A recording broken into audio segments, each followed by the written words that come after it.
I'd like to keep going with the meeting for the 23rd of February 2021. We've opened the meeting. We'll just keep going with the agenda. We'll do attendances. I'd like to move a leave of absence for Councillor Edwards for this meeting, the ordinary meeting of the 23rd of February. Do we have a seconder? Councillor McMullen. Any opposition? Does anyone wish to speak? We'll go to the vote. All those in favour? Yes. 8-0. Okay, moving on to confirmation of minutes. Do we have anyone for confirming the minutes of the ordinary meeting of the 9th of February? Councillor O'Neill. I'll move it, but I just want to have a look at page 22, 23, which is resident concerns Aroma flood levy. And apologies, Kelly, I should have raised this before now, but how it's documented in the minutes that an amendment was moved without having a look at the video suggests that I moved the entire resolution again, where in fact I just moved an amendment to point 3, which was ultimately accepted by the mover and seconder, and that became the substantive motion. I just wonder, going forward, is there a way we can capture what the amendment is? Obviously, if a vote was taken on that, that would be reflected, and then illustrate the substantive motion again with who the mover and the seconder is. Because here, whilst I know what happened because I was in the room, if you read that, it's not as clear. So I just think it's a change to how we document amendments. But with those changes, I'm happy to move that the minutes of the ordinary meeting held on the 9th of February 2022 be confirmed. Do we have a seconder? Councillor McMullen. Any opposition? All those in favour? Yes. 8-0. And then I think we've got a special meeting minutes. Yes, we do. Page 38. Page 38.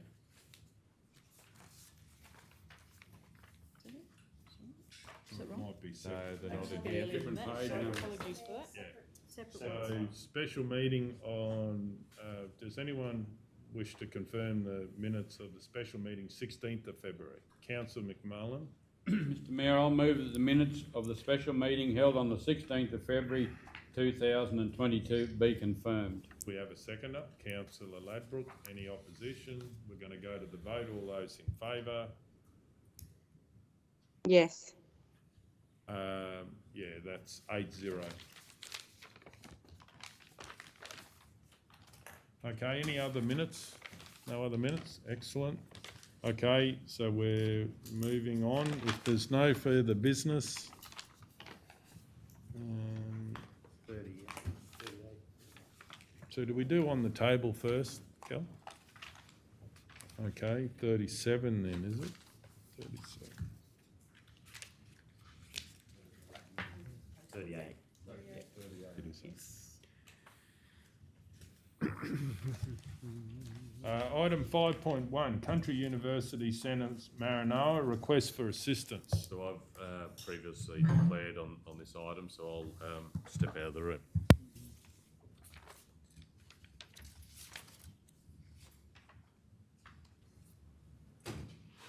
And Mr Mayor, I have a question on this item. Please go ahead.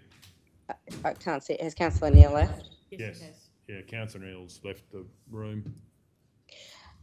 Just through you, Mr Mayor, to Acting CEO, just wondering how we deal with this, noting that the last time it was laid on the table until after the budget review, so we could consider this in the budget review, but then it wasn't in the budget review. So I'm just wondering how we deal with this item.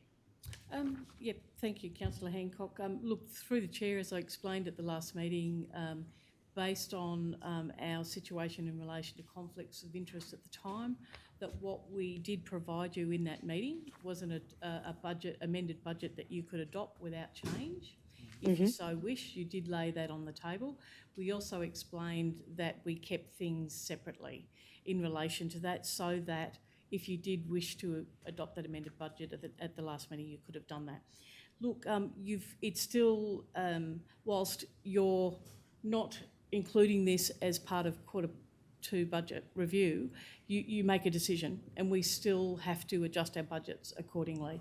So the baseline here is that you're making a decision, and that based on the time that you've made that decision is to which review it actually goes into. So. Perfect. And so just, I guess, in relation to this, last time it came to the council table, the mayor asked where we would get the money from. Can you assist us with that if it was to go through? Look, through the chair, I have got our manager, Cindy Irwin, here. I'll just ask, because we were both together at the table listening to the conversation, do you have any clarity on that? Otherwise, I'll take the question on notice and provide the information to you. Yeah, I'm not sure where the money will come from. It'll just have to come off operating surplus if that's the decision council goes with. Yeah, I'm not sure if anyone else can come up with savings. Is this about the legal fees? So through the chair, all of this is operational expenditure, if that helps. But however, what our manager is actually saying is that we currently haven't allocated budget to this item. We would have to take that money from somewhere in order to fund that within the current budgetary adopted budget, if that was to occur. And so you have three parts of the decision. You have a sponsorship, and you do have a donations and sponsorship bucket. You do have the ability to take on an additional $20,000 in your budget as part of your budget planning, and recalling that even if it doesn't make the Q2 review process, it still can make the Q3 process, because you'll be doing that within 4 weeks. And in relation to the last point around the ability for council to waive the costs you've already incurred in relation to the legal fees, again, should you choose to do that, make that decision today, it will have to come out of the relevant line item in relation to our allocation for legalities. And I would also raise, as part of that, is that discussion in relation to the back end around the legal fees. We've already given the cost of that transaction has actually been reduced by $1,000 by the solicitors in order to come up with that figure of $5,801.01. Yeah, okay. I'd like to move, or do we got to? Just through the chair. Please go ahead. Through you, Mr Mayor, just for clarity for point 2. So we asked in the original resolution regards to sponsorship a pro rata contribution for this financial year, which will reduce the exposure depending on when you adopt your review. So it's 8,800, I think, standing right now. So it would reduce accordingly. So you just want to make that point. And of course, the next year's sponsorship would be subject to next year's budget.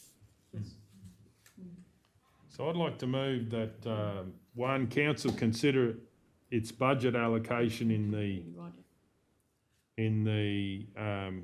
council consider its budget allocation. Actually, I'll start that again.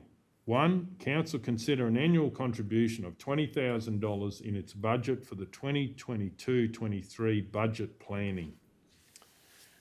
2, council decline the fee waiver request for the amount of $5,801.01 for legal fees associated with the preparation of the lease for the occupation of the former community hub building. Do we have a seconder for that? Councillor McMullen, I have a question. please go ahead. Through you, Mr Mayor. Manager Ed, what does that mean for the $8,333? Is that what is being requested till the end of the year? Is that like a gap that was originally asked for, or is this extra that's being asked for? Through you, Mr Mayor. Councillor Hancock, that was the pro rata calculation of a $20,000 annual sponsorship.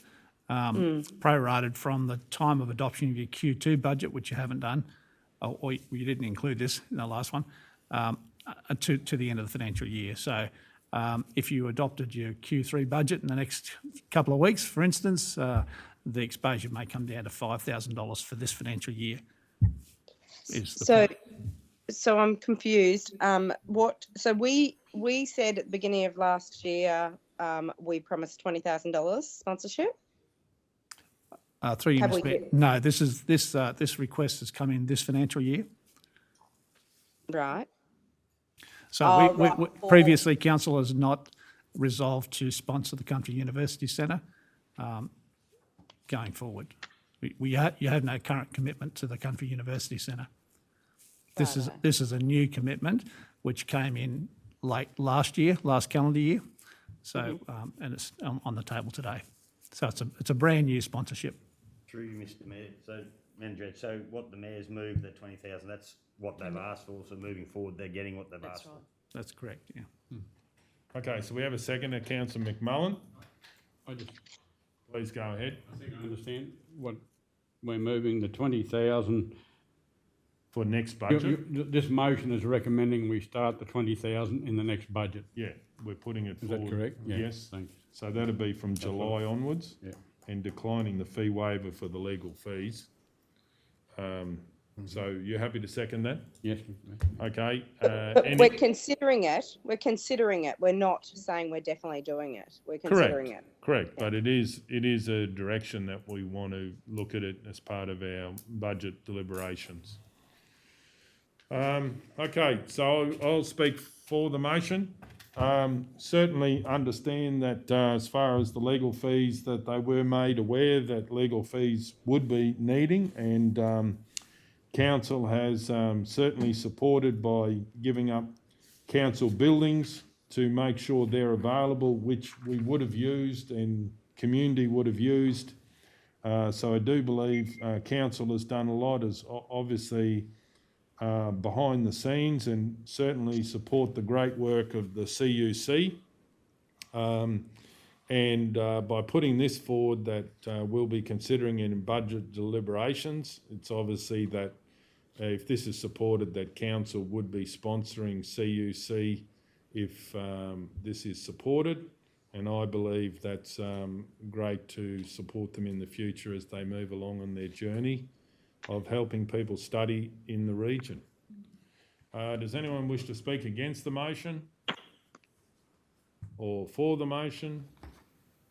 Yeah, Mr. Mayor, I'd just like to say I think it'll be it's been a great success to CUC, and if we can contribute as of the 1st of July in the new financial year, it'll be a good help for those people. Okay, does anyone else wish to speak? We're going to go to the vote. All those in favour? Yes. Okay, 7-0.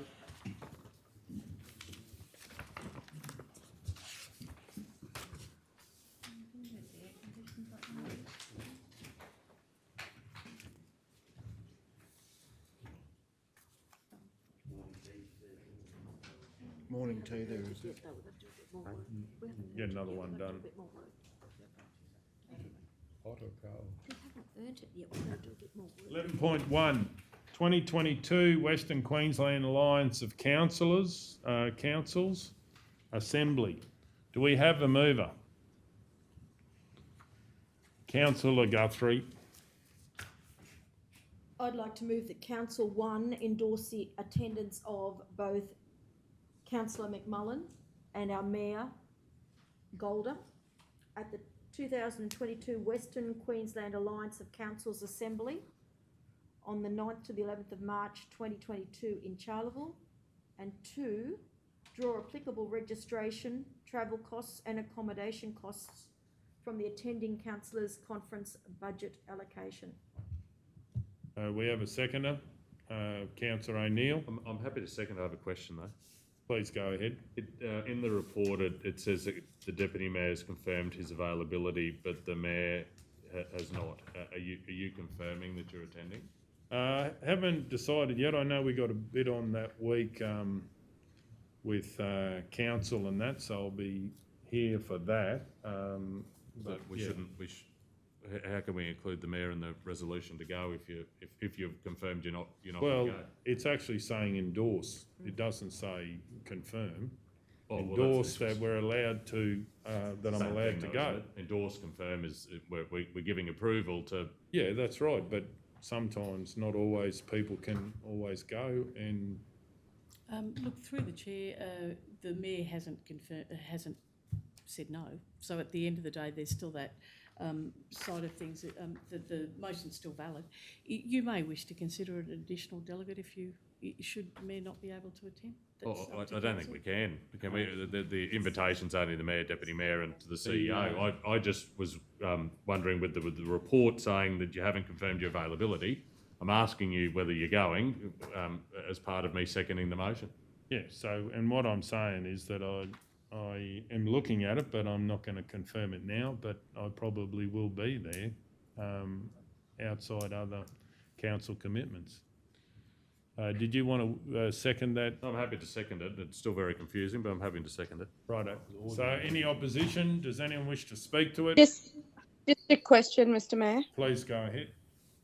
Just wondering if we're going to have an opportunity as a whole council to discuss what the deputy mayor and mayor will take to the conference on behalf of our council. I'm not sure whether we've ever done that before. I don't know whether we have, but if you've got things you'd like to raise, please raise them, and then we can talk to them perhaps before, or we can certainly raise it for you if you've got issues that you would like raised. So, Is it a forum? Is it a forum where you take stuff from your council to that forum on behalf of the council? Is that the forum? Look, through the chair, I perhaps can assist here is usually with the Western Alliance meetings, they do actually outline what they will be discussing ahead of time. What we do know that, given the timing of this particular meeting, is certainly what will be significantly discussed is the intra-regional priorities for the federal government. So certainly that's something that council's already indicated that you would like to pursue in your own right. So how about from a CEO's perspective, I circulate, coordinate and collate those ideas with you and circulate them so that we can develop a draft list of priorities. We can also use that in relation to a meeting request we've already, that you've already asked for in relation to the local federal member. That'd be great. Thank you. Councillor McMullen. Mr Mayor, I may have missed it, but I don't think we've even received an agenda yet, have we? No, and that could be something that we can send certainly. around Yeah. anyway, Certainly. circulate. The agenda comes out, yeah. I think Kel has sent that around. Yeah, there is it came out from Simone, I think. Righto, so everyone's got that. Okay, so we had a seconder. Any opposition? Does anyone wish to speak? Councillor O'Neill. I'm happy to speak in favour. I think it's important that we do have representation at forums like this.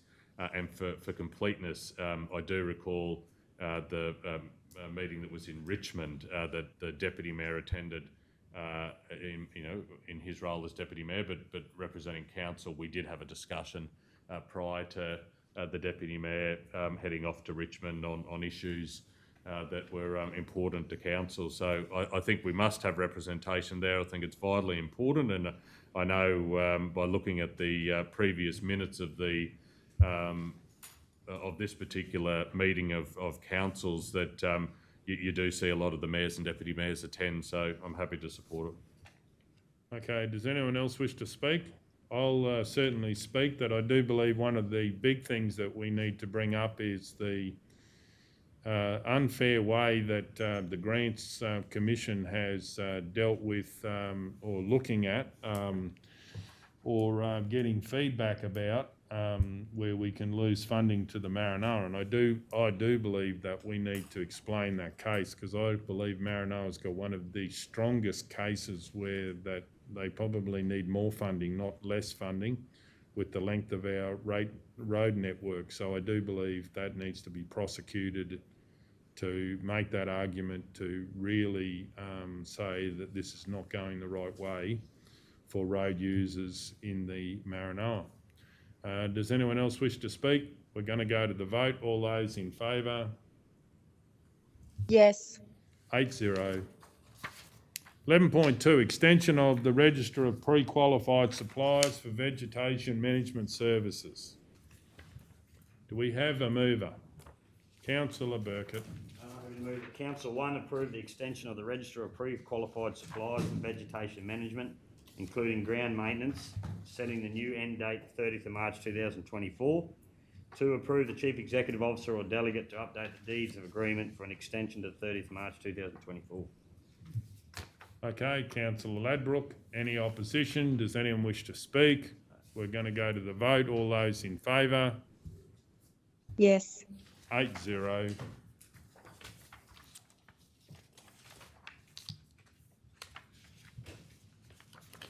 The next report's page 54. Thank you. 11.3, monthly financial report as at 31st of January 2022. Do we have a mover? I have a question. You have a question, councillor Taylor? Yeah, I don't know who I'm directing it to. There's 3 of you there, so anybody can jump in. I'm on page 55. Do you all have one? And Yep. my question is the rental income are slightly lower than anticipated. Can I ask why? We can take that on notice Yeah. too. Yeah, if I you'd think I like. will. It is the council and community housing, and pending when they issue the monthly invoice. Yeah, so I'll just have to check whether, what are we doing? January, whether January was processed in January. Or is no more vacancies or vacant houses? Potentially could be as well. So yes, I will Okay. take that one on Thank notice. you. Yeah. I have another question. The directors in materials and services as recruitment done by a hire company. So in the materials and services figure, that is the director's wages? They don't come under Employee benefits. staff?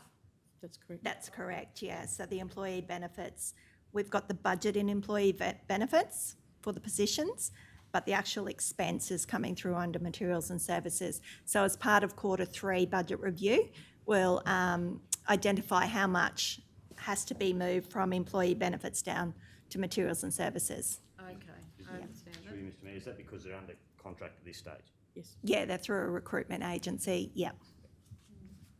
Any other questions? Councillor Guthrie? Can I just ask Manager Cindy with regard to the 4.26, I'm just reading a newspaper article here where it was reported that we've got outstanding rates owed to the Maranoa Council. Can I just query, because I was thinking that when I look at this, we get 2 lots of rates per year, first rates notices are issued and we're on track. So we're just about ready to go into the next lot of rating time frame.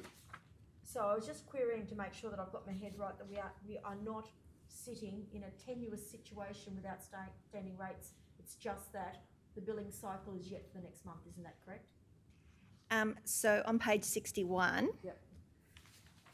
as at the 31st of January 2022, Yep. our outstanding rates is 4.398 million. Yeah. And So that's that's outstanding rates at this, For this section to of the the year. 31st of January. Yeah, okay. Is that normal? Look, through the chair, Councillor Guthrie, you are correct in the fact we're just about to rate. We're in the middle of March, so that's certainly when the next notices will go out. We can take that question on notice and give you some detail in relation to that figure. That'd be fantastic. Yep. Thank you very much. Is there any other questions, councillors? Yes, there is. Yeah, councillor Hancock. On my page says 56, but I think my page just seems a bit different to yours. But just with the net operating result total, under the actual, we're actually negative by a fair bit. And I'm just wondering, but it says when it's got an explanation, it says we're on track. I don't quite understand that. If someone could explain that to me, please. Look, certainly I'll defer to the manager of finance in relation to that. The reality is, at this particular point in time, you're in deficit, but that is basically a timing issue around the revenue. And so you've got these mismatches of timing of revenue and expenditure. And so when we give you a report that's as at a particular point in time, it is actually having a look at that. But certainly you would not want to be seeing a net operating result, staying that way. And clearly, as Councillor Guthrie's just raised, is we're just about to go into our next cycle of rating. So, of course, that's additional revenue coming back in to top that up. And again, you will be, as part of this report, a part of the agenda, looking at your quarter two budget, and you've got a little bit more of an explanation in relation to some of those additional operating expenditures, but there's certainly no any of these kind of figures. Okay, did you want to take that on notice, or are you just happy with that explanation? Councillor Hancock? So I guess it's hard I can't see who's in the room, but I guess my question is does the officer see that it won't stay in as a negative? Look, through the chair, Councillor Hancock, if you look at page 55, probably the simplest way to look at this is you're looking at your net rates, levies and charges of your current budget's around 41.6 million. You're just about to levy for the balance of the other 20 million. So, yes, you would be expecting that this figure is dramatically going to change over the next 2 months. Yeah, thank you. Okay, so we did have a couple of questions we're taking on notice, so I moved to lay this on the table till later in the meeting to get that information. All those in favour? Yes. 8-0. Okay, do you want to break for morning tea? Got that information on 11.3, so we can answer those questions, and then obviously we can deal with the report. Certainly. Through the chair, look, Councillor's very happy to take whatever questions you have in relation to the monthly report. A fair bit of preparation goes into it. In relation to the question around the rental income, Councillor Hancock, it is really just a timing difference. We actually capture the rental payments in one system and move them across onto another. So it's there is no delay, there's no vacancies, everything's full. You'll just see that flow into next month. In relation to, I'll just reiterate what we said in relation to your net rates, levies and charges. You're just about to rate again. So again, we'll see a substantial amount of money come back in through over the next couple of months. But you do raise a very good question in relation to outstanding rates, Councillor Guthrie. And what I would say is that, yes, indeed, should you be concerned in relation to those outstanding rates, I think Council does need to monitor that closely. They are significant figures. Some of those figures are certainly from last year as well as been carried forward, certainly in your just getting the right page, certainly in relation to your non-urban industrial, we do need to monitor that. And as you'll recall, is last year we were in a pandemic, in the throes of the pandemic. We didn't chase our rates as hard as we normally would because of that. And certainly we're at a point as we come out into recovery that Council does need to internally, strengthen its strategies around chasing for rates. What we would say is that this is consistent practice. We do need to chase for rates, and it doesn't come in of its own accord. We have found that our staff do have to be certainly on the front foot in relation to that in normal years. Certainly, the staffing activity has been focused on the corporates, making sure that that money's coming in. But overall, in all of the categories, you still have significant arrears, and that does need to be addressed. And when you bring it in line with probably bigger picture thinking about what your rate base is, how much revenue you're generating from them, some of the macro issues in relation to the state government decision around amalgamation of lots, there is a relationship between all of that. Also, to do with that too, we're considering multiple issues to do with amalgamated rates, notices and so forth, so that will be also throwing it out because Certainly. like it's down there as outstanding, but some of it will need to be dealt with by council to make a decision. Certainly. So some of the rates notices are now at an extremely high level, if they're being taken into consideration because of the no capping on some of them. Councillor Taylor? I'm just on page 63. Can you just explain at close of discount levy 1 what all that is for? So we're levying, through the chair, we're levying twice a year, so we're giving you a bit of a snapshot as at where we stand in the current year. So that is the outstanding amount on rates? Yes, because we haven't To the levied. end of January, Yes, that's right. which is 47.75%. But that's because we haven't put out the other section, the other 6 months hasn't gone out. Yep, so through the chair, that we're at 31st of December, we're still 50, we haven't levied the other 50% of our rates. So in essence, we're a little bit ahead. It looks like a terrible figure, but we're actually a little bit ahead. Okay, Councillor O'Neill. Through the chair, to the CEO, just so I'm clear, because what the Mayor has just said has confused me a little bit, but on page 61, the assessment of by category type, the amalgamation of properties, correct me if I'm wrong, is largely rural, and it is the smallest amount outstanding. It's residential, commercial and industrial and non-urban industrial are all quite significant, albeit commercial industrial is close to rural in the amount that is outstanding. But am I reading that correctly, that it's only 3,009, I shouldn't say just only, but it's 391,000 round figures is what's outstanding for rural? Look, through the chair, that's correct.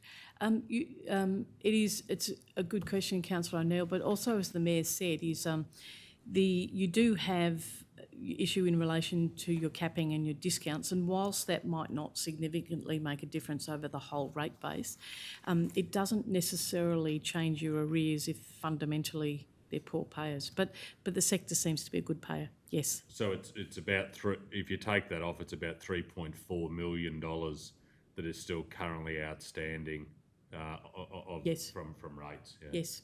Okay, In the other thank you. I was categories. just a bit confused there. Yeah, certainly.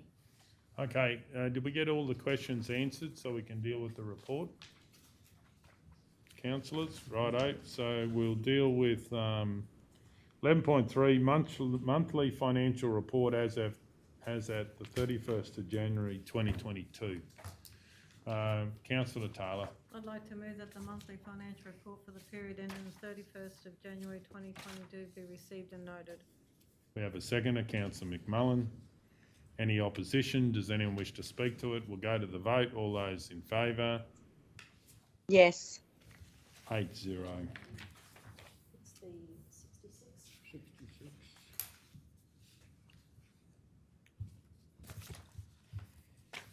So page 66.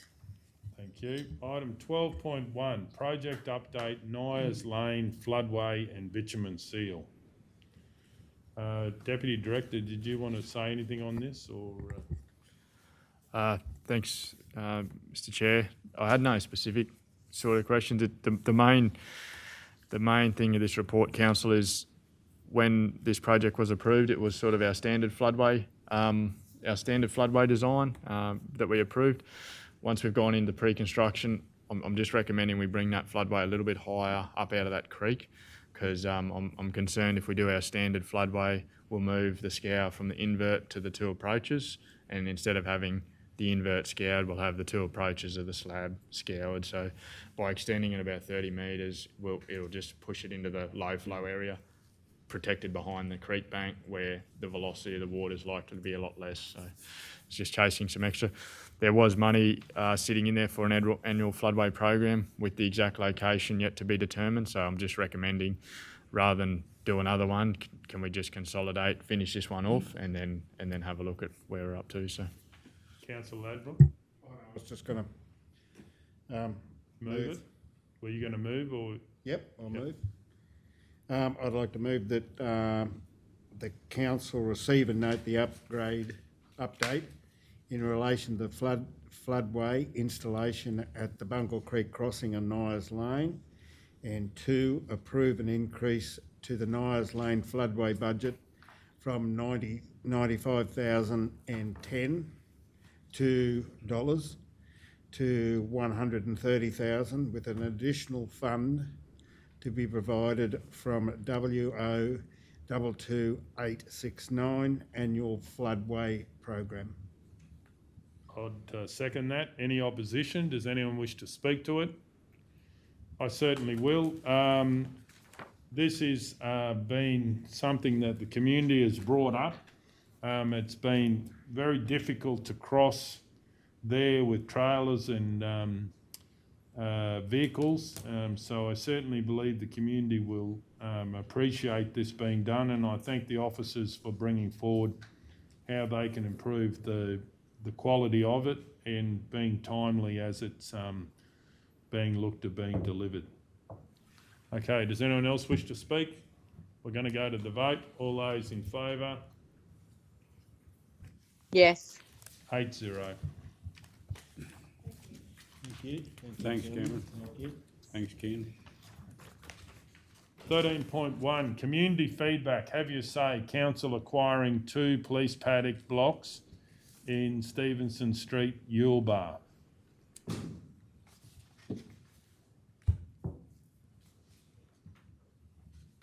Welcome local director Ian. So we've certainly had some different feedback about this. Did you have anything to add that or you're fairly happy with the report? Mr. Mayor, just the flyers, or have your say, went out at the end of last year. It closed on the 17th of December, and as in the report, yes, we had 18 residents that responded. That attached in the report is the summary. There is some of the residents actually expanded on that a bit more, but they probably went away from a bit what we were actually asking for. So yeah, that's the results of.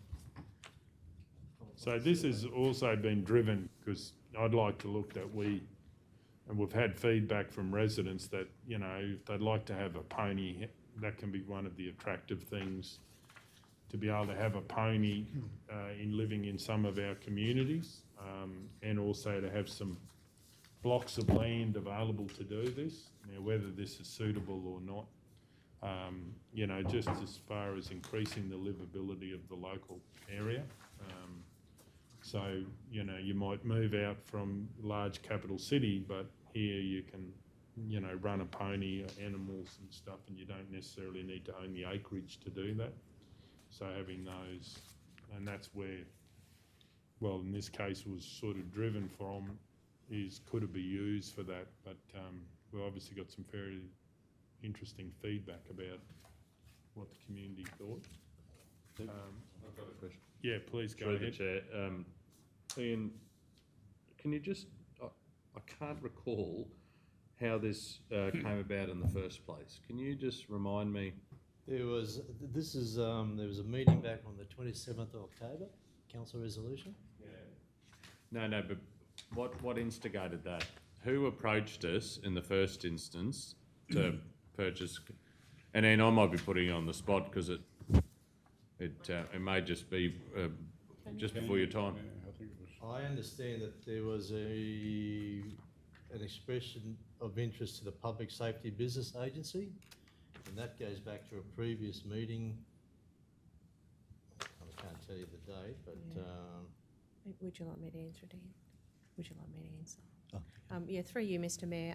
What had happened was it was one of the state government surplus property reports that came in, where the state has said, look, we've identified that this land is surplus to state requirements. Does council have any interest at all in this land? The report came to council. From that, it was decided that maybe it would be suitable for grazing of horses, and the decision was made to undertake some consultation, which was done at the local level. Thanks very much. Cheers. I just noticed there is a couple, they're varying bits of feedback really. There is a couple ones that do say horse, but they've also said no. So, yeah, like, I believe the land would be utilised best utilised as a potential horse paddock, but still said no. So obviously they didn't understand the full concept, but definitely a resounding no anyway. Yeah. I think that through you, Mr Mayor, I think the no's, they don't want us to buy it, but people will still probably use it. Want to use it.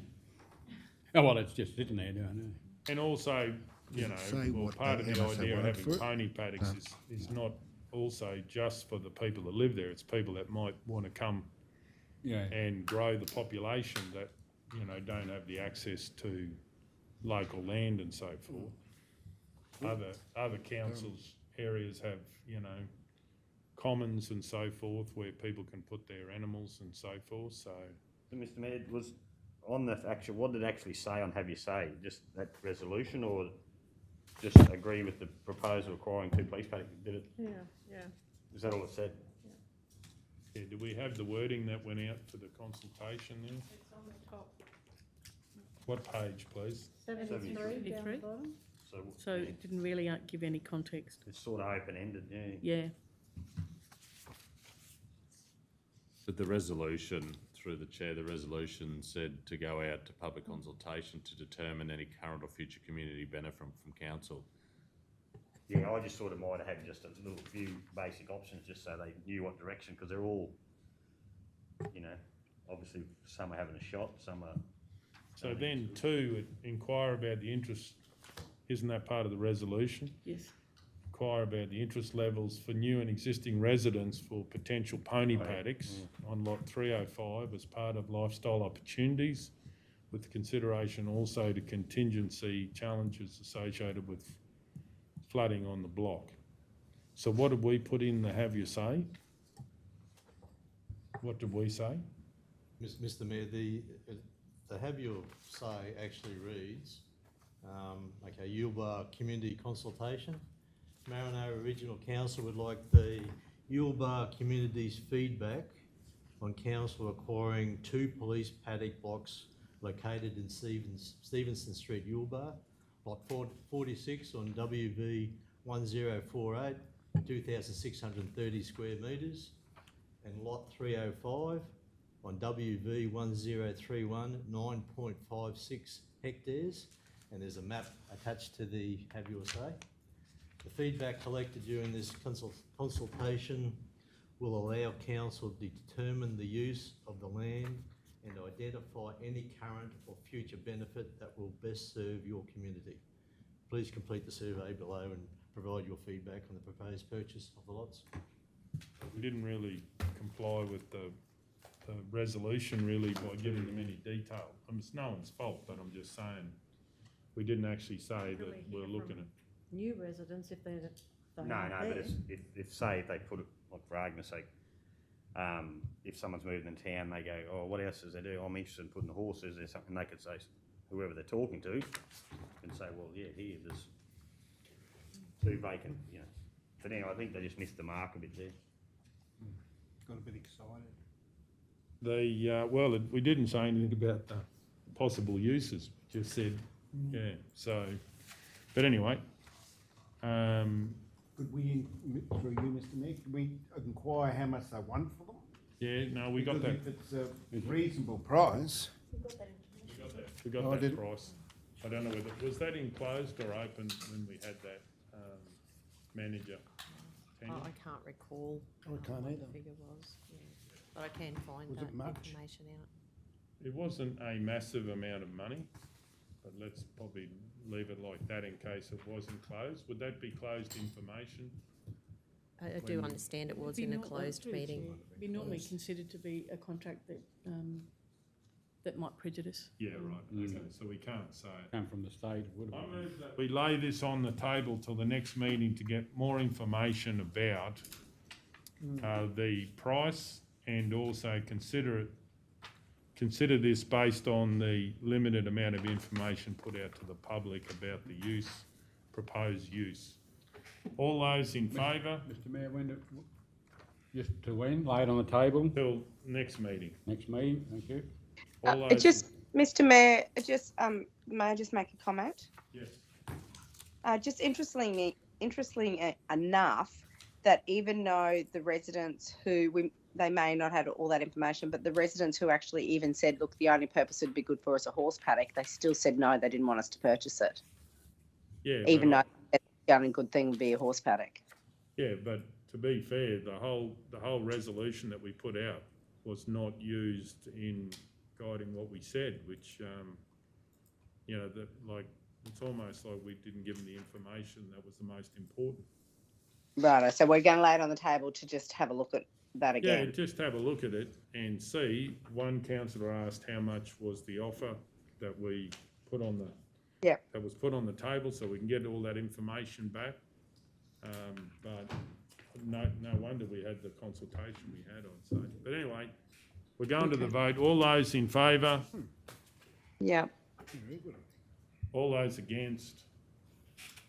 That's 6-2, and if I can call for a division. Okay, moving on. There'll be three. That'll be 14.1. Cameron, Wendy. Mark's not here. You know, That's right. No, 6-2 that 6-2. you said. 6-2. So there's Cameron, Wendy and No, Joe said yes. Joe. Councillor Hancock was in favour. Oh, sorry. Yeah. Okay, moving on. Item 14.1, update of current lease arrangements for Telstra Business Towers, Lot 1 on RP 173063. Do we have a mover? Councillor McMullen. Mr Mayor, I'll move that Council 1 acknowledge that the lease over part of Lot 1 on RP 173063 for the purposes of telecommunications tower was transferred from Telstra Corporation Limited to Amplitel Proprietary Limited. 2, authorise the Chief Executive Officer to sign the confirmation of receipt dated 30th of November 2021. 3, update the debtor invoice details to reflect this change. Righto, do we have a seconder? Councillor O'Neill. Any opposition? Does anyone wish to speak? We're going to go to the vote. All those in favour? 8-0. Do we hear Councillor? Sorry, I didn't vote, but Oh, sorry, Councillor Hancock, please Yes. go ahead. Okay, Yes. 8-0. Righto, moving on. Page 87. Thank you.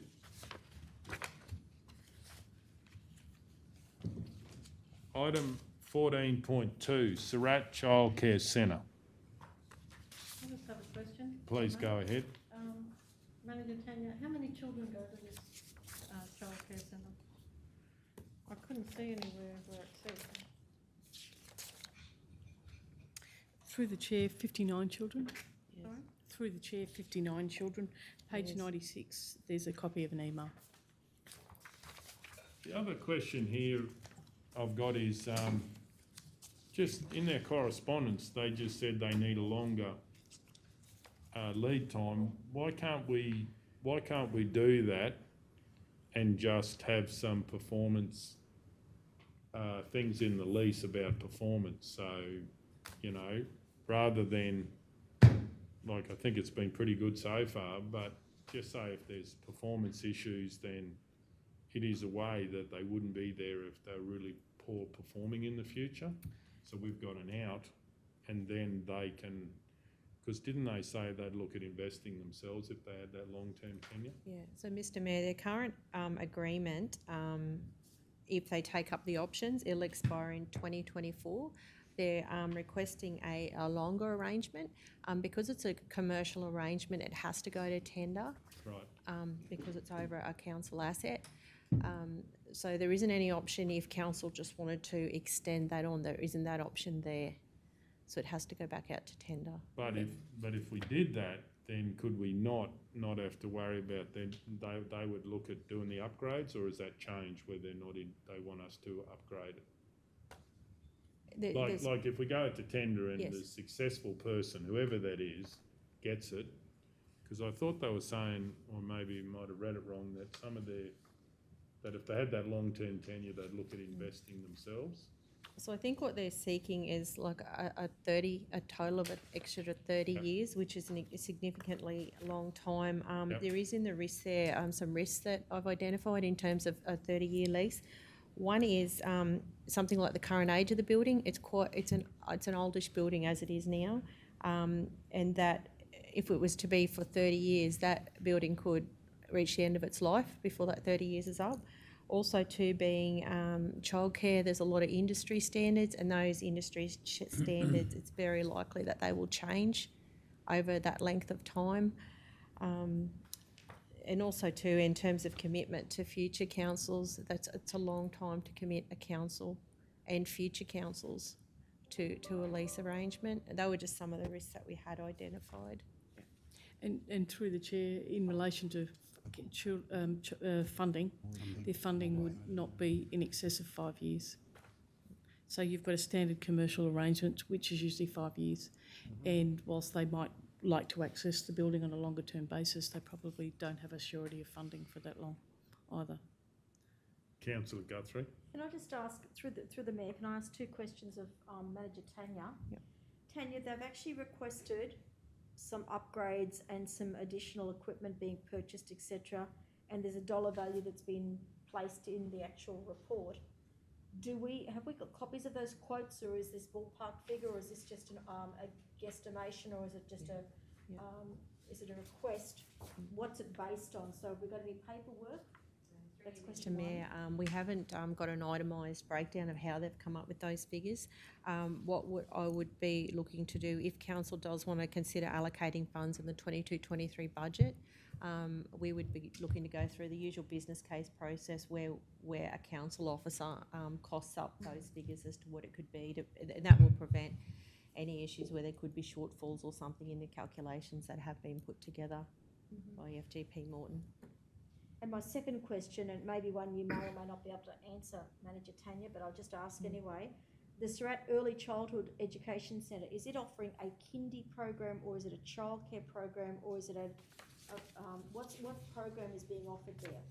Because it doesn't actually say whether it's offering a kindy program, etc., with a curriculum program. I can answer that if you'd like me to. Sure. Yes, it's offering both kindy and childcare program.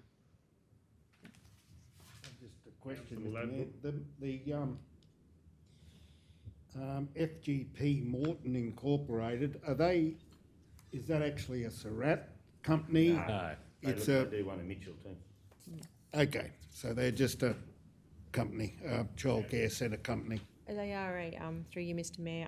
There is a copy of the ASIC database there. They are a not-for-profit organisation. Okay. Operate as not-for-profit. Councillor O'Neill. I'm happy to move. Oh, can I just ask? I've got a question. Sorry. Well, You that go. doesn't stop me moving something though. Please go ahead. And then you can have more questions. But I'm going to move that Council 1 consider allocating funds in the 2022-23 budget to undertake upgrade works at the Surat Early Childhood Education Centre. 2, call for tenders to lease the Surat Early Childhood Education Centre, with the new lease to commence on the 1st of July 2022 for a term of 5 years with the option of a further 2 terms of 5 years. And 3, advise the current lessee FGP Morton Incorporated of Council's decision. Now we have the other questions. Councillor Taylor. Just one. Would it be normal that we would fund playground equipment? Like they're just saying, it requires landscaping and additional playground equipment. That wouldn't really come in the realms of us, would it? Yes. Because we own Yeah. the building. No, we own that too. We own the facility. We own all of it. We own all of it. Yeah. Oh, okay. Yep. Through the chair, It's a playground equipment in their playground though, Yeah. in that But vicinity. they don't have, you would think that they would have to upgrade it themselves, wouldn't they? You're coming from? through the chair, it's not a landlord's obligation No, to that's provide right. playground equipment. That's Yeah, right. That's what I mean. Like, Yep. They could access It grant. was ours to start with though. Yeah, through you, Mr. Mayor. It is ours. In Yeah, the but it's past, not. it was operated by council Yeah. as a childcare centre. So council were running the centre, they were employing the staff that work there. Yeah. So I think when council stepped away from the childcare business and put this out for tender, it did come with a lot of equipment with it, down to Yeah, toys and well, everything. That There was a lot of- there, but then yes. if they want to replace it, wouldn't that be up to them? Yeah, It that's wouldn't be- it true. In wouldn't the, be in in the the current agreement. arrangement it is, but I guess they're asking council for that support. But it's up to council whether they wish to, or what they wish to fund.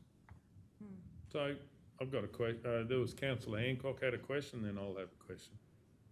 Yeah, thank you. I guess I am a little bit excited to see that FGP Morton has asked for a 15-year arrangement for this establishment in Surat, because it gives me some sort of assurance that they're looking at the long term of staying in business in Surat and providing childcare services to the Surat community, which is really essential to our little town.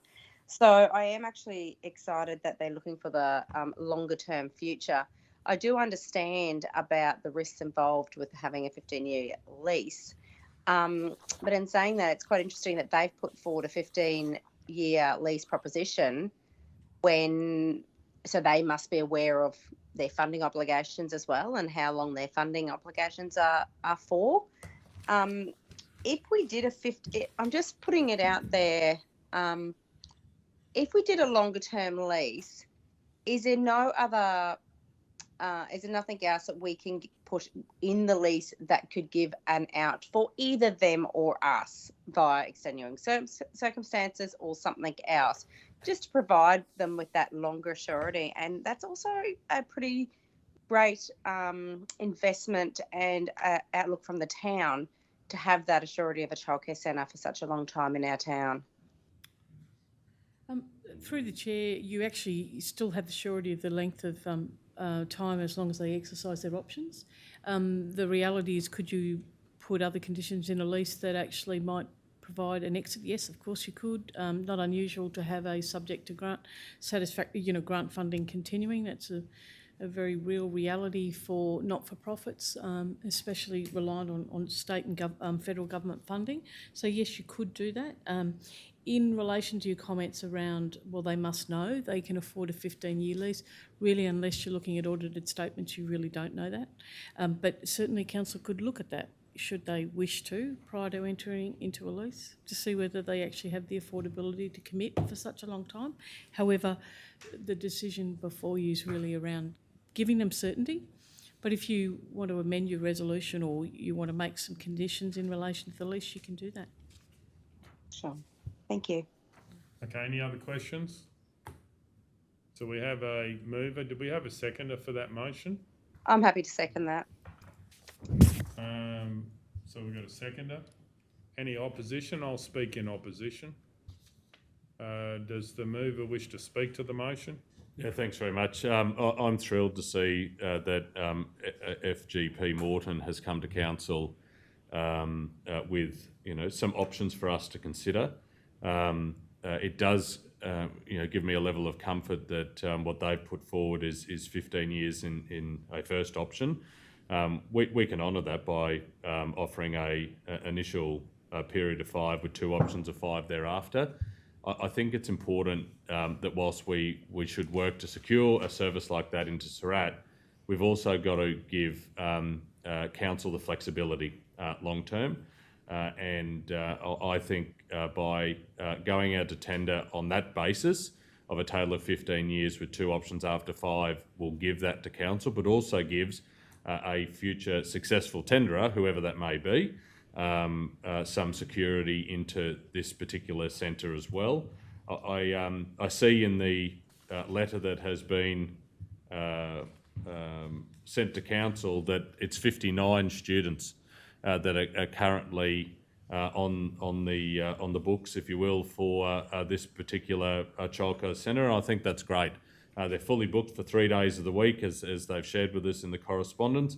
That says a lot about the community of Surat. It says a lot about the next generation that's coming through one of our stellar rural communities. So on that basis, I'm happy to move the resolution.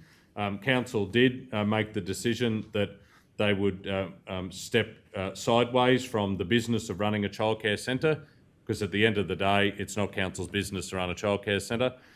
There are businesses like FGP Morton Incorporated that do this as a business. let's let them or a organisation similar to them the opportunity to tender for running the centre down there, as they're the people that are experts in the field of delivering early child care to, in this case, our community in Surat. So I implore councillors to support the resolution. Does anyone wish to speak against the motion? Councillor Guthrie. I'd like to say that I fully support early education. I support a curriculum for young people. I support getting children ready for school. My major issue, and I'll be voting against this, is for the first of these points. Consider allocating the funds. So we've got a large amount of money that's been requested. My concern is equity when we've got so many unplanned projects that we have discussed and actually put on the books as things that we would like to get up and running, that we've now got a dollar value requested with no indication of what that actually is without any quotes or anything. And what we're attempting to do today, if this gets up, is basically say, yes, you can have this money. We don't know what you're actually going to spend. We've got some motherhood statements about some landscaping and some more playground equipment. What happens to all the other unfunded projects that we've approved that we reckon are good to go? I could support point 2 and 3, as I said, have no problem with having provision of early childhood education, curriculum, etc. My issue is the allocating money without any paperwork as to what they're going to be spending it on, and basically jumping the queue to other projects that we've approved that are on an unfunded list. Okay, does anyone wish to speak for the motion? Yes, thanks, Mr. Mayor. Please go ahead. Yeah, I'm excited to see the Surat Early Childhood Centre continue within our region. It is critical for the livability of our region that we have available early childhood facilities in Surat. I probably am a little bit confused with what Councillor Guthrie said, because by voting for this resolution, we're not, as council, committing any funds without any due diligence attached. All we're saying, like we do many times, is that we will consider allocating funds in the budget. There is no definite there. There is no promise. It's a consideration of allocating the funds. And as Manager Tanya already stipulated, that when that comes to budget, she would actually be providing us with the details of exactly what those funds are and what they would have to be spent on. And council then would get to choose on what aspects of that funds would they or would they not like to budget. So this motion does not provide any definite that we are allocating funds without our due diligence. All it is saying is that we will consider doing the budget, consider allocating the funds against the upgrade works, and that will call for the tenders. So I fully support this resolution. I'm excited. I do think that we're giving them the option, giving somebody an option of 15 years. So that's a long-term option of childcare in Surat, and that's why I'll be fully supporting this this resolution as it stands today. Okay, Councillor Burkett. I'm not speaking for or against. So just a couple of points. I can see both points of Councillor Guthrie and Councillor Hancock, and going on what Councillor Taylor said earlier about that funding, that $65,000. Obviously, there's a chance of those people, if they are willing to put in for a grant themselves without us endorsing or letter of support down the track, that's another option anyway, isn't it? Yeah, always. Yeah. So, yeah, that's all. Thanks. Okay, does anyone else wish to speak against the motion? I'll speak against the motion. I'm not supporting this. I won't be supporting this motion because I do believe that we should have a 15-year lease. I've generally been hearing positive comments about the childcare centre. It is doing something that council would have to do if they weren't in this space, if we couldn't get someone to operate. I do believe it should be a 15-year lease with clauses to do with performance and community happiness. So if people weren't performing as an organisation, we could ask them to show cause. I believe that it is extremely hard to get great childcare centres. So if we've got one here in a kindergarten and childcare or whatever we call it, and if it's got good feedback and it's obviously got a lot of children in place, that we need to make the effort to support them in any way we can.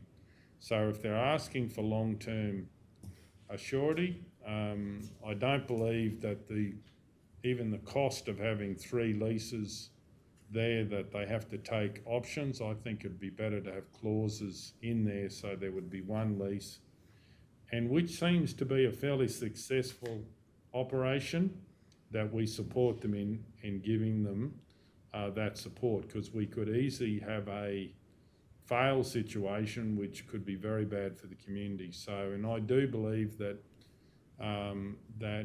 talking to a childcare operation in another area, that if we don't support infrastructure, sometimes the children suffer.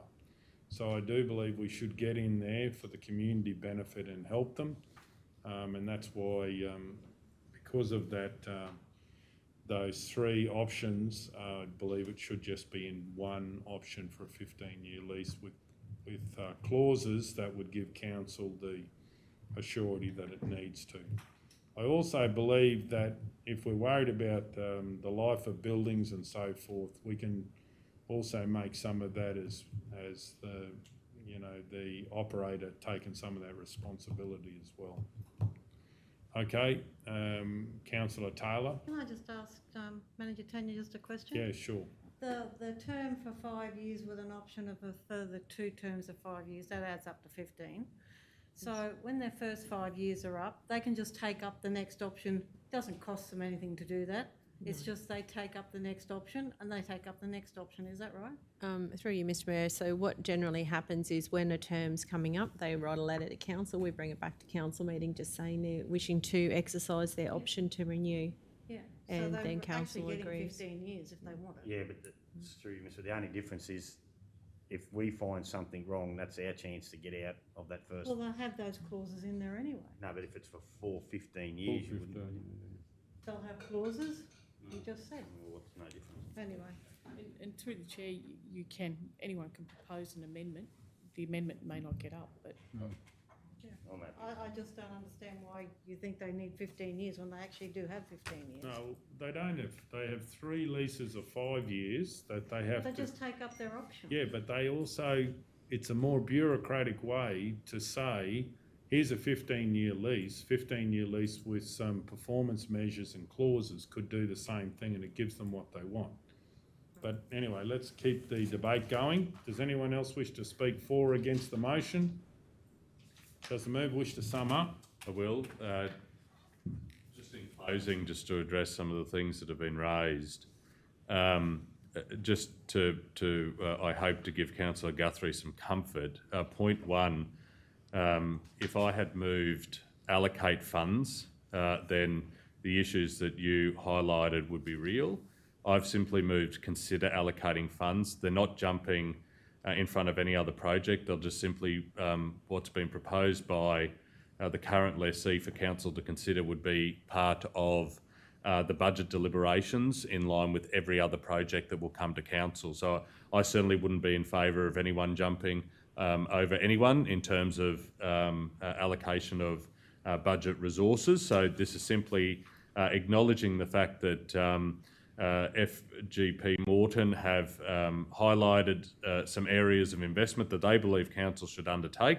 I'm simply in this resolution putting to council that we collectively consider that as part of the deliberations for the 2022-23 budget, not allocating it today. So I just want to arrest your fears that from the mover, that is not the intent of point 1, and it certainly would not be something I would move if in fact that was the reality. As for point 2, that a couple of speakers have touched on, it is a total of 15 years that the next lessee would have. Yes, they would have to exercise their option or our option, and I think that's healthy because in 5 years from now, all of us might be here, none of us might be here. Things change, councils change, and of course there would be an opportunity for a review of this particular partnership at that time. If everything's going well, then it'll be taken up for another 5 years, and hopefully for another 5 years after that. This 15-year term that is being proposed here with two options is more than what was extended in the first instance to this particular lessee through the tender process for the Surat Early Childhood Education Centre. So I think this is a step in the right direction, and I look forward to council supporting early childhood education in the Surat area. Okay, on that note, we'll go to the vote. All those in favour? Yes. All those against? You've 4-4. 4-4. And I'll vote in the negative. Okay, I'd like to move that council... Sorry, can you call that? please? Yeah, 4-4. And I'll call for a division. Yep. So if we, so it was, 4 was Councillor O'Neill, Burkett, Taylor, and Councillor Hancock. Okay, and the rest were against. Yeah. Okay, I'm going to move that council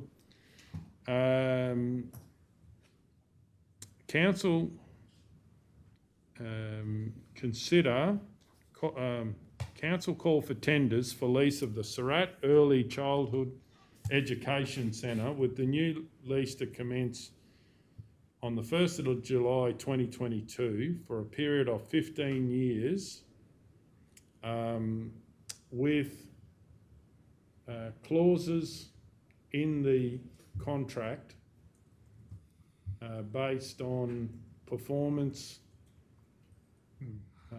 Manager tenure, do you have anything that you could suggest that we'd put in there as far as clauses to do with the performance of the centre and community expectations? And maybe something along service level standards in terms of council having some kind of surety as to what kind of services are going to be provided there, and maybe also the one in regard to continuation of funding or something along those lines.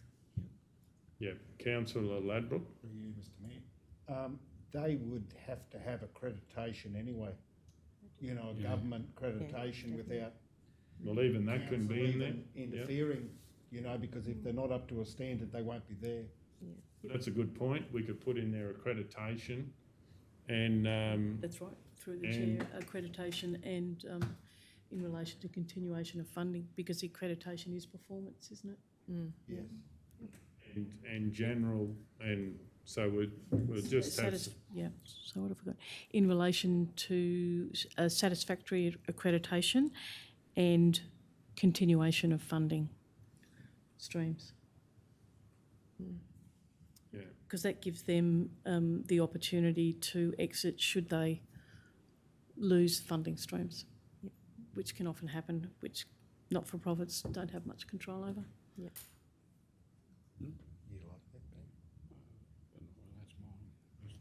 How do you measure their performance when that can be in the eye of a beholder? Look, through the chair, by using the word accreditation, the advantage is that it's not about council then. It's really a suitable accredited body that overlooks the relevant sector. So by using that, you're actually saying that they're meeting the normal standards that any other facility would provide.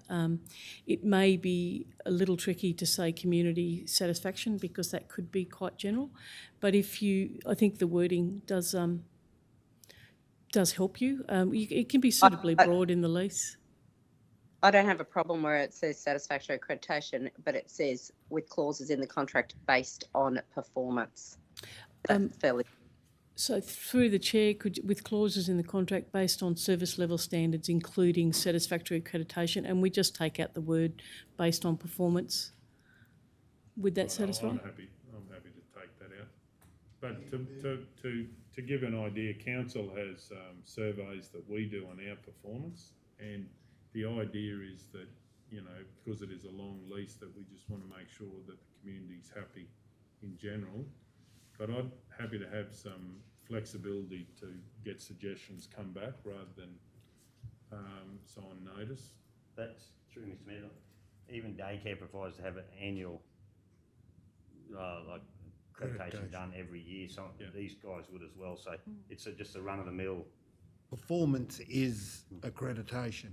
Councillor Guthrie? The accreditation process is actually done as an arbitrary process, and they will do a ranking, exceeds, they've got actually lists that they've got to meet in a whole range of different aspects, that there is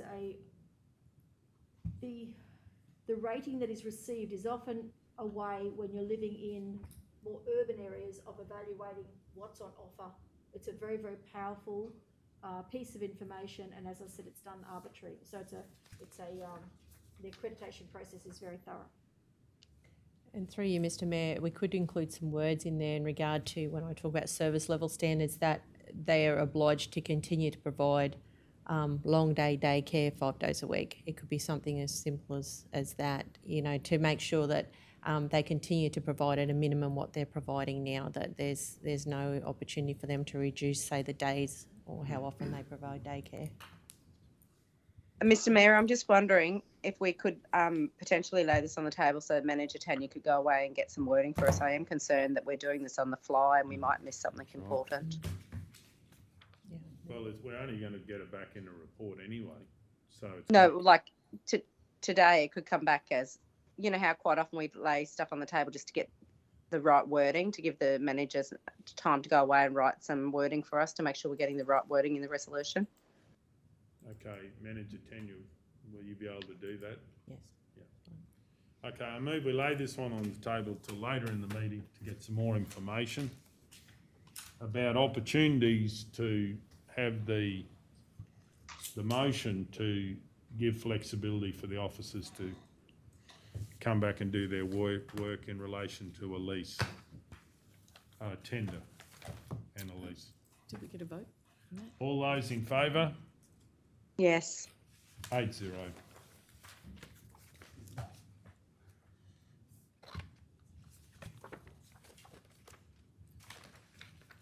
Okay, item 14.3, commercial land, Mitchell. Do we have a mover? Councillor Burkett.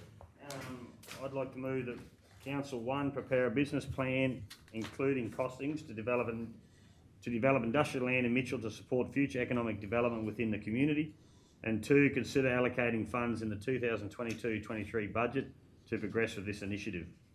We have a second at Councillor McMullen. Any opposition? Does anyone wish to speak to it? I've got a question. Please go ahead. So preparing the business plan, I'm sorry, I'm not sure who's there I can ask, but just with this resolution, preparing the business plan isn't going to cost money.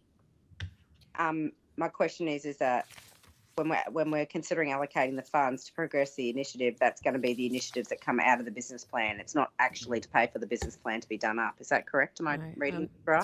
Through you, Mr Mayor, the intention in the officer's recommendation is that a business plan be produced internally and it will be something quite simple, saying these are the blocks of land available, this is approximately how many blocks you could create based on our planning scheme. This is about how much a block it's going to cost. It's just probably as a preliminary figure that the council can look at and then look to allocate funds in the budget to progress it. But the first step will be council getting together some basic information to make a decision as to what is the best area to, I suppose, create this new industrial land. Councillor. Thank you. Councillor Burkett, would you be happy to consider a third point, that we could also look at opportunities for renewable power, perhaps to look at supplying those as an incentive for people to come to use those blocks as part of the, high level having a look at it and so forth? you're saying to supply, so we need. So basically, we're having a look at it to cut up some more blocks, but also, is there an opportunity, whether it's a solar farm next to it that we could feed in, or something that can create more drive for economic growth of more people to live in the region? And I don't mean anything very complex. I mean just have a look at it and say, well, there's actually land next door that we could use as well if we did go down. On one of the areas I was looking at, I should have probably, instead of speaking, I'd ask a couple of questions too, but we'd have to look for more land. I'm all for solar power, and there's some perfect places on the western side of Mitchell for that, but there's going to be some hurdles within those as well. But the only thing is we'll probably need twice as much land. But just, all I'm saying is if you would consider a point, we could have a look at it. Yeah, I'm happy just, if they want to spitball that around, yeah. So through the chair, are you saying consider the options for? God, I can't even say it. Apologies. One up there. Yep, opportunities. Okay, great. Thank you. Yeah. So the idea is that it is much more expensive if you have to go through like Ergon or Energex or whatever. But if you have direct feed power, it's very affordable. Could be another power source. It mightn't be solar, but just thinking about that. And maybe that won't work out. You probably know more about the land, but let's think about that, because that'll actually propel people to come to Mitchell much quicker than just even using the blocks. Just with one of the blocks that's in the report is an 80-acre block. So there's abundance of land there in that respect for that. And then on the western side, I think there's options still there, but there might be native title and other stuff going on there. The thing with the Sardiard side of things is the bore, the quality of the water. I don't know if that's been rectified. It had issues, very corrosive. So that'd be one thing. But this will all come out in the thing. So I think it's a good thing. So, is the Councillor Mullen, are you happy with point 3? Yeah, I'm happy, yeah. Through the chair, if I can interrupt. Yes. I'm just thinking, if we're looking at that site that's to the southern part of the town, behind the current industrial estate, we've got the refuse tip not very far away from there, and that could well be a good end use for the refuse tip once we've finished filling up the ground with the refuse. You've got a large area of land there, and you've got the substation just 100 metres away. So that might be if we're looking for a site for solar power generation, I'd be thinking about that site. We own the land freehold. There's not much else use, is it? After we fill it with rubbish, there's not going to be too many future uses for that. And I'm just thinking, just to mention that could be an option, pursuing your suggestion there, to incorporate into our plans. Yep. How many acres is the, through you, Mr Mayor, how many acres is the rubbish dump area compared to the other one, roughly? Oh, look, there are some significant native titles, or not native title, but significant sites of significance, or what do you call them? The cultural significance on that rubbish dump site. So you'd have to exclude that. So I'd only be guessing there'd have to be 10, 15 acres there. And those other blocks are just house blocks, are they, or industrial, reasonable size?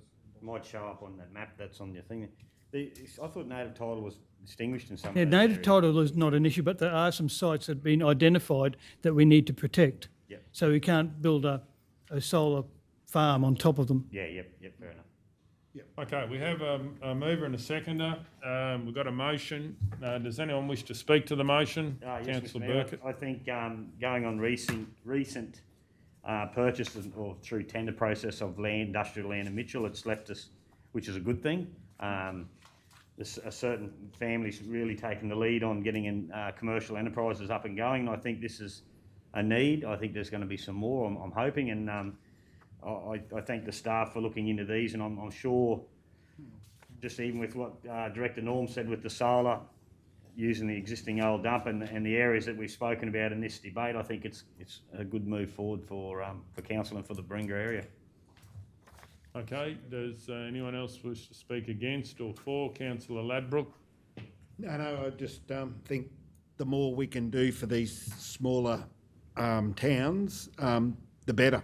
The more opportunities there are to keep the population there. Okay, does anyone else wish to speak? I'll speak. I definitely believe you can go anywhere in the world, and if you make the inputs affordable, people will come, and it doesn't matter anywhere in the world or anywhere in Australia. So, if we have a way to be able to make industrial land available cost effectively to support future economic development, and if we've got a way to be able to reduce the cost of renewable energy, people will come, and they will come from anywhere in Australia and anywhere in the world.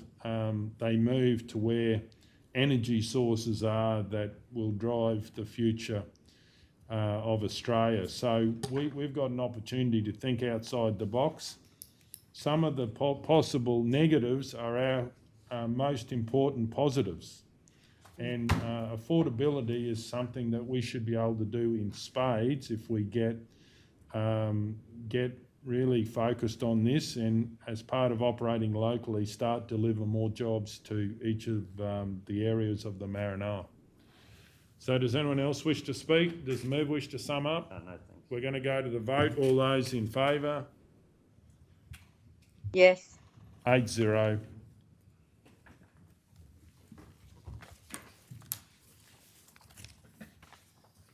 Item 14.4, development permit for a material change of use, extractive industry of up to 5,000 tonnes per year, reference 2021/2039-2.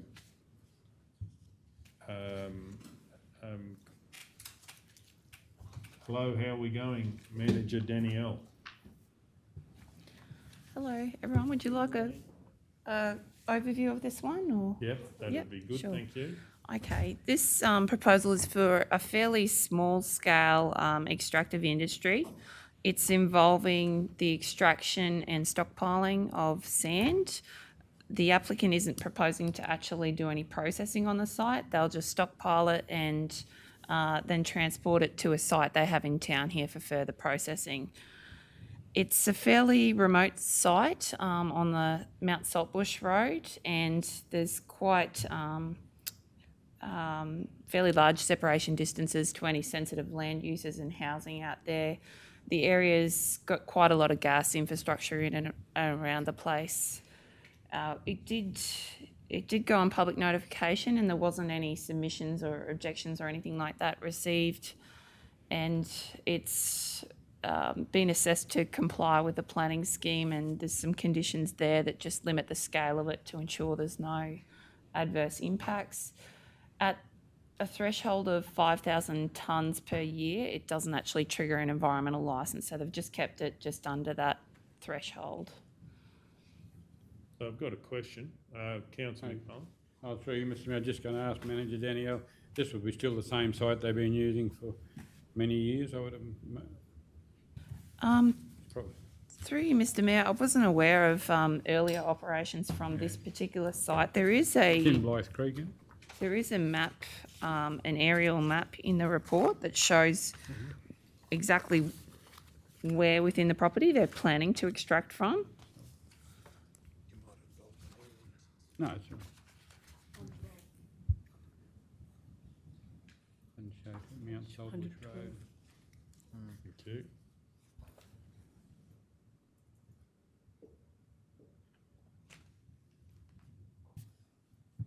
Is that a different area, do you think, or?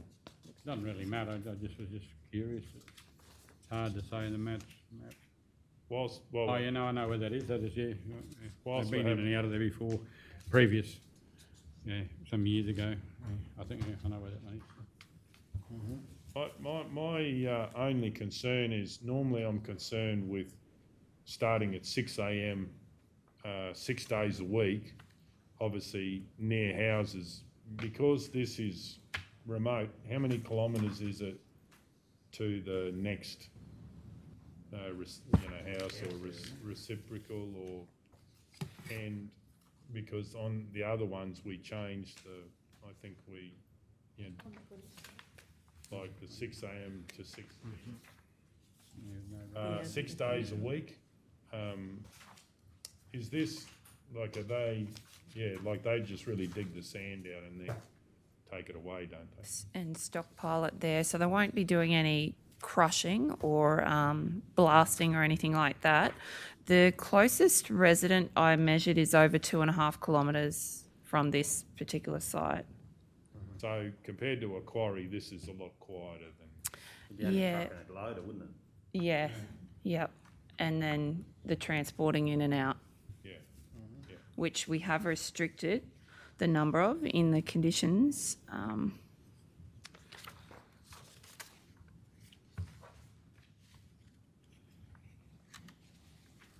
Internal haulage.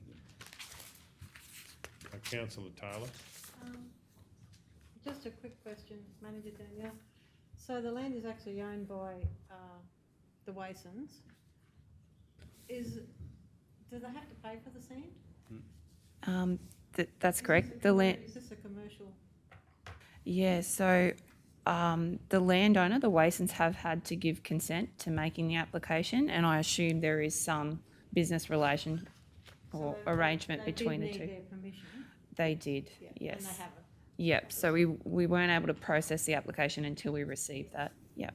Thank you. Through you, Mr Mayor, this will also be because it's coming out of the watercourse, it'd be other approvals from other departments, wouldn't there? Through you, Mr Mayor, if they're actually dredging from a watercourse, then I believe they would need a licence directly from the state for that. So they haven't indicated that to us, but they would have to get that. So basically it's 2.5 k's to a house and it's really just digging it out, stockpiling it and taking it away. That's correct. Yeah. Any other questions? I'm happy to move. Councillor Burkett? I'd like to move that the application for a material change of use for extractive industry up to 5,000 tonnes per year on land situated at 3114 Mount Saltbush Road, Muuga, properly described as Lot 24 on WV 432, be approved subject to the listed development conditions and general advice listed below. We have a second to Councillor Ladbrook. Any opposition? Does anyone wish to speak to it? We're going to go to the vote. All those in favour? Yes. 8-0.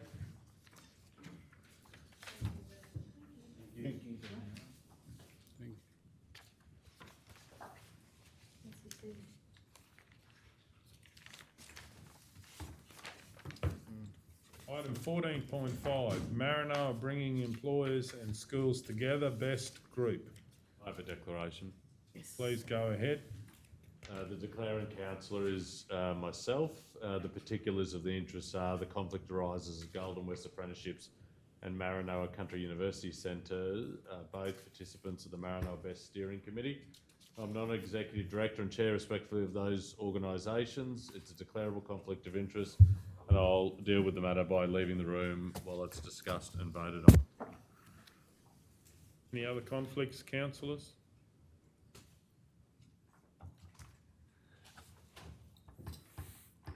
Councillor O'Neill has left the room. Do we have a mover? Councillor McMullen. Mr Mayor, I'd like to move that council appoints Councillor Guthrie to chair the Maranoa Best Group Steering Committee, please. Do we have a seconder? I'll second that. Any opposition? Does anyone wish to speak to it? We're going to go to the vote. All those in favour? Yes. That's 7-0. Congratulations, Councillor Guthrie. That's good. Did you want to go back to Done well. the Surat Childcare and we'll have some wording for them? You want? Yeah, you've got that, have you? Yeah, I think I'll just double check.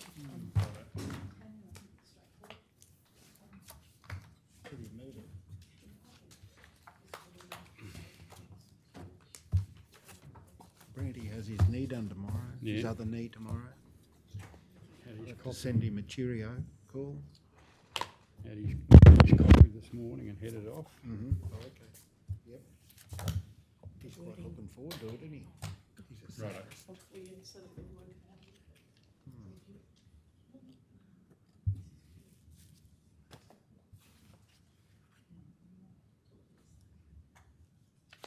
What are we up to next? We're just going to go back to Surat Childcare. We've got the information. Oh, okay. Have we been sent an email?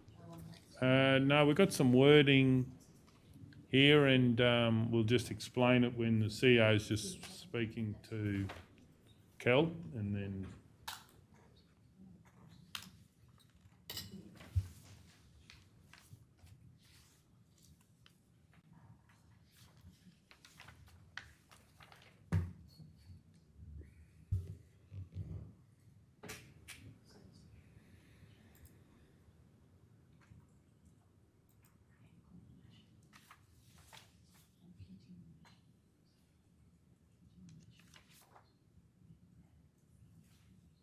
We have thunderstorm warning for Central Highlands, the coalfields, Maranoa and Warrego, Darling Downs and Granite Belt. Okay, so we're doing 14.2, Surat Childcare Centre. Councillor Burkett's not here. Yeah, where is? He didn't have a conflict with this one, did he? No, it was just when. Didn't know we were going back to it.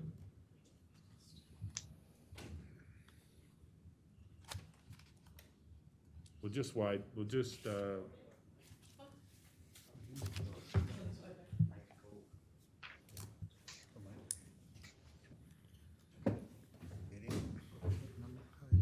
87. okay, we're on 14.2, page 87, Surat Childcare Centre. For all the councillors, we got some wording from the CEO, and I'll just read that. Point 1 would be call for tenders to lease the Surat Early Childhood Education Centre, with the new leasee to commence on the 1st of July 2022 for a term of 15 years, with relevant clauses in the agreement pertaining to service levels, satisfactory accreditation and continuation of funding streams. And then I would make point 2 to include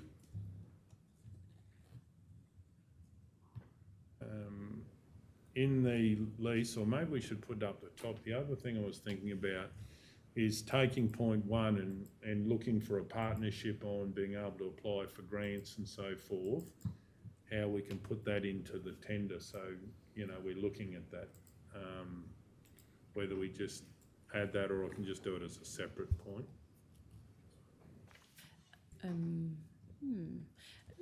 Just through the chair, probably as a separate point, because am I understanding correctly, then really what you're wanting to be is that you include in the agreement that you're an active partner willing to provide a letter of support or assist the applicant to the lessee to apply for successful funding, or to apply for grants. Yeah, and, I like that. Further funding. Include in the agreement that we're an active partner.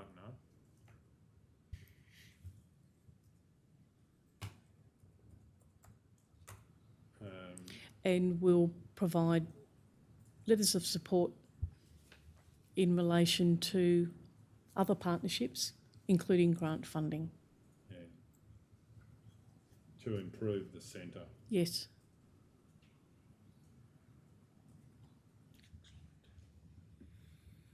Okay, so that's what I'm going to move. Do we have a seconder for that motion? Councillor I just have a. Ladbrokes, please go ahead. So Councillor with Hancock. with that motion, you're suggesting that that we're an active partner, but so we will support them in getting grants, but we won't consider allocating any funds in our budget to upgrade the facility that we own. Well, what we would be saying is that as part of our lease, that we're an active partner, but we do expect that people will go out and get grants, and there's obviously issues that we looked after with the centre anyway, but it's making all of the people that would go for it to look that it's a two-way street, it's a partnership, and they need to look at it like that.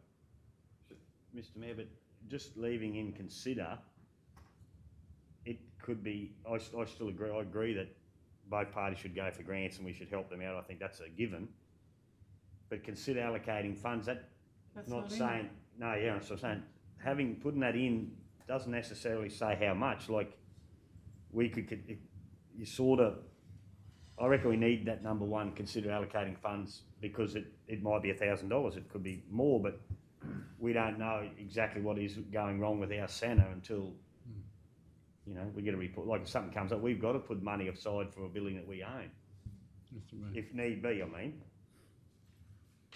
Well, this is the point 1 and 2 that I'm moving is focus on getting the lease moving and going out to tender and working on that. We've obviously got responsibilities, manager tenure. Do we have anything that we do with that centre anyway, and how can we deal with that? And then Councillor McMullen.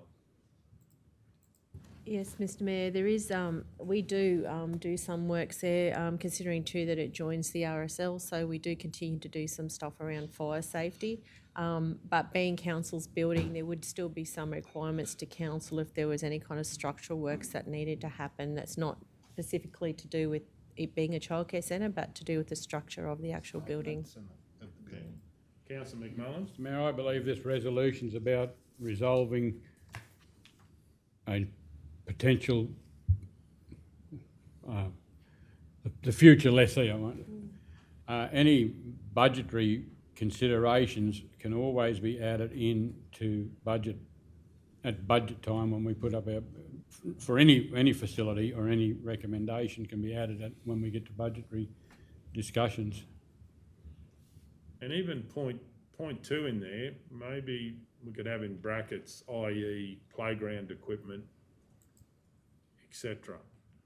So, because they're things that I would normally expect that we'd get a grant for, or someone would get a grant for, and just put etc. So it's explaining what we're talking about there. To Councillor Burkett's point, then it obviously, like we're not saying anything to do with normal maintenance and so forth. So that will still come back, and it sounds like it's been happening already. So basic maintenance, but this is to do with, I think council would do it all, rather than I know we've got to work together. Like if we want a new playground, who's going for the funding? Can we work together? You know, I suppose it's similar to other arrangements. We've got BAG or something like that, where they can put in funding for their operation in our building. So that they understand it's part of it. Councillor Guthrie. Mr Mayor, I actually think there's a difference between maintenance and enhancement. And I personally believe, I'm speaking for myself, that if we've got council facilities, we have an obligation and a responsibility to maintain those buildings and those facilities, and that should be part of a maintenance schedule and part of our planned, making sure that what we've been entrusted with, that we look after. But I think when you talk about enhancements and adding to and value adding, that's a completely different approach, because that's where you start seeking grant money, or you start coming to council and saying we would now like to extend or enhance or add to. And I think, in my way of thinking, that's the crux for my way of thinking, is the difference between maintenance and enhancement. Councillor Ladbrokes. Through you, Mr Mayor. I just think with... Sorry, is there a seconder for this? Yeah, well, Councillor, I'm going to check with Councillor McMullen. GP Morton... like he seconded, but I've just changed it a bit. So. Yeah. Oh, has Councillor McMullen seconded it formally, have you? Yes. Yeah, I do think Top on the that screen. we should look after them and make it attractive, because not everyone would want to have a business in Surat, and I think we have to make it attractive. Well, Lots I'm of just people being do like truthful. to have a in Surat as well. You know, like to get a childhood people, you know, out there wouldn't be all that easy, I wouldn't imagine. Through you, I think So Councillor we have to Ladbrokes- make it look attractive to them, to keep them. through you, You're Mr talking Mayor. about childcare centre, kindergarten. Yeah. Through you, Mr Mayor, I'd just like to make the point, though, you are going out to an open tender so that we can't preempt who the person's going to be That's right. moving forward. There could be other interest in that facility. This is documents for everyone if it's supported. Yes. Now, Councillor McMullen, are you happy to second that little Yes. small change Yeah, there? Mr. Okay, we've got a motion. I'll speak for the motion. I do believe we need to be less bureaucratic and more responsive. Certainly do believe that obviously going out to tender is an opportunity for anybody or everyone to put their best foot forward. But I also do appreciate that we've had good operations in Surat, and believe we need to make sure we do the best for the community.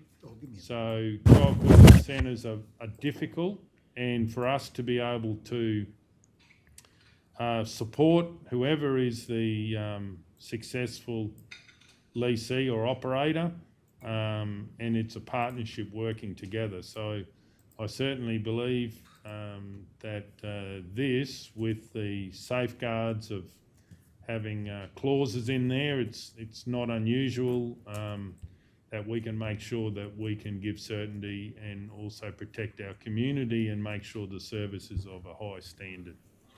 Does anyone wish to speak against the motion? Councillor O'Neill. I'm going to propose an amendment. Please go ahead. I'm going to move that point 1 for the term of 15 years is an initial contract of 7.5 years with an option of 7.5. Okay, do we, well, I won't accept that amendment, but does anyone wish to second that amendment? The best way is to work out 15 years. Councillor Taylor. Does anyone wish to speak for the motion? I'll speak for the amendment. For the amendment? I think we've gone around in circles today. There is broad support for a long-term option for childcare in Surat of 15 years. What I am concerned about, if we are to endorse a 15-year contract, that is 4 council terms from now, that will have an opportunity to revisit it in its entirety. We have an election in 24, 28, 32 and then 36. It would be the term of 2036 that would be re-looking at this, and I just think that is far too long. I can recall comments from councillors in the previous term that had real concerns that the tender for our waste management is a total of 7 years. And here we are looking at a contract for services for a council facility and asset, delivering a vital service to the Surat community, locking that up for 15 years before a council can look at it in its entirety. We say there's going to be clauses in the motion that is the substanding motion that has been put by the Mayor. I haven't seen what those clauses are. I haven't seen the finer detail, and yet we're making a decision potentially on that today. So I'm proposing that we look at an initial 7.5 years with an option to extend through to 15. Okay, does anyone wish to speak against the motion? I'll speak against the motion. I don't believe that is accurate to say that we don't have protections. In fact, I believe doing the 15-year lease with clauses that actually can make a show cause and eventually be in a situation that the operator may not be there, actually would give more certainty for the community and more certainty for the operator and also for council. So I do believe, and I don't believe that that this gives certainty by 7.5 years, and I think we just go back to what is considered that is prudent, and let's get on and do it. Does anyone wish to speak for the motion, the amendment, or against? Does the mover wish to sum up? Thank you. There are points in the substantive resolution of which there is no detail. I think that is of concern, and here we are locking in a contract of 15 years. That's unorthodox from, as a precedent for this council. I think it would be an appropriate course of action to at least split it.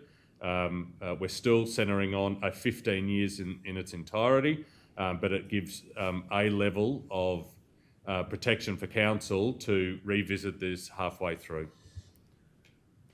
Okay, we'll go to the vote. All those in favour? Yes. All those against? 2, 3, 5. So 5-3, that amendment has been carried. That becomes a motion. Becomes the motion.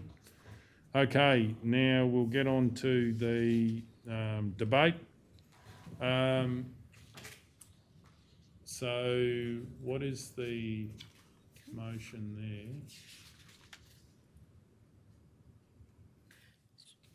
So which is just in the yellow, Kel? Adjust it. That was point 1 you changed. Yeah.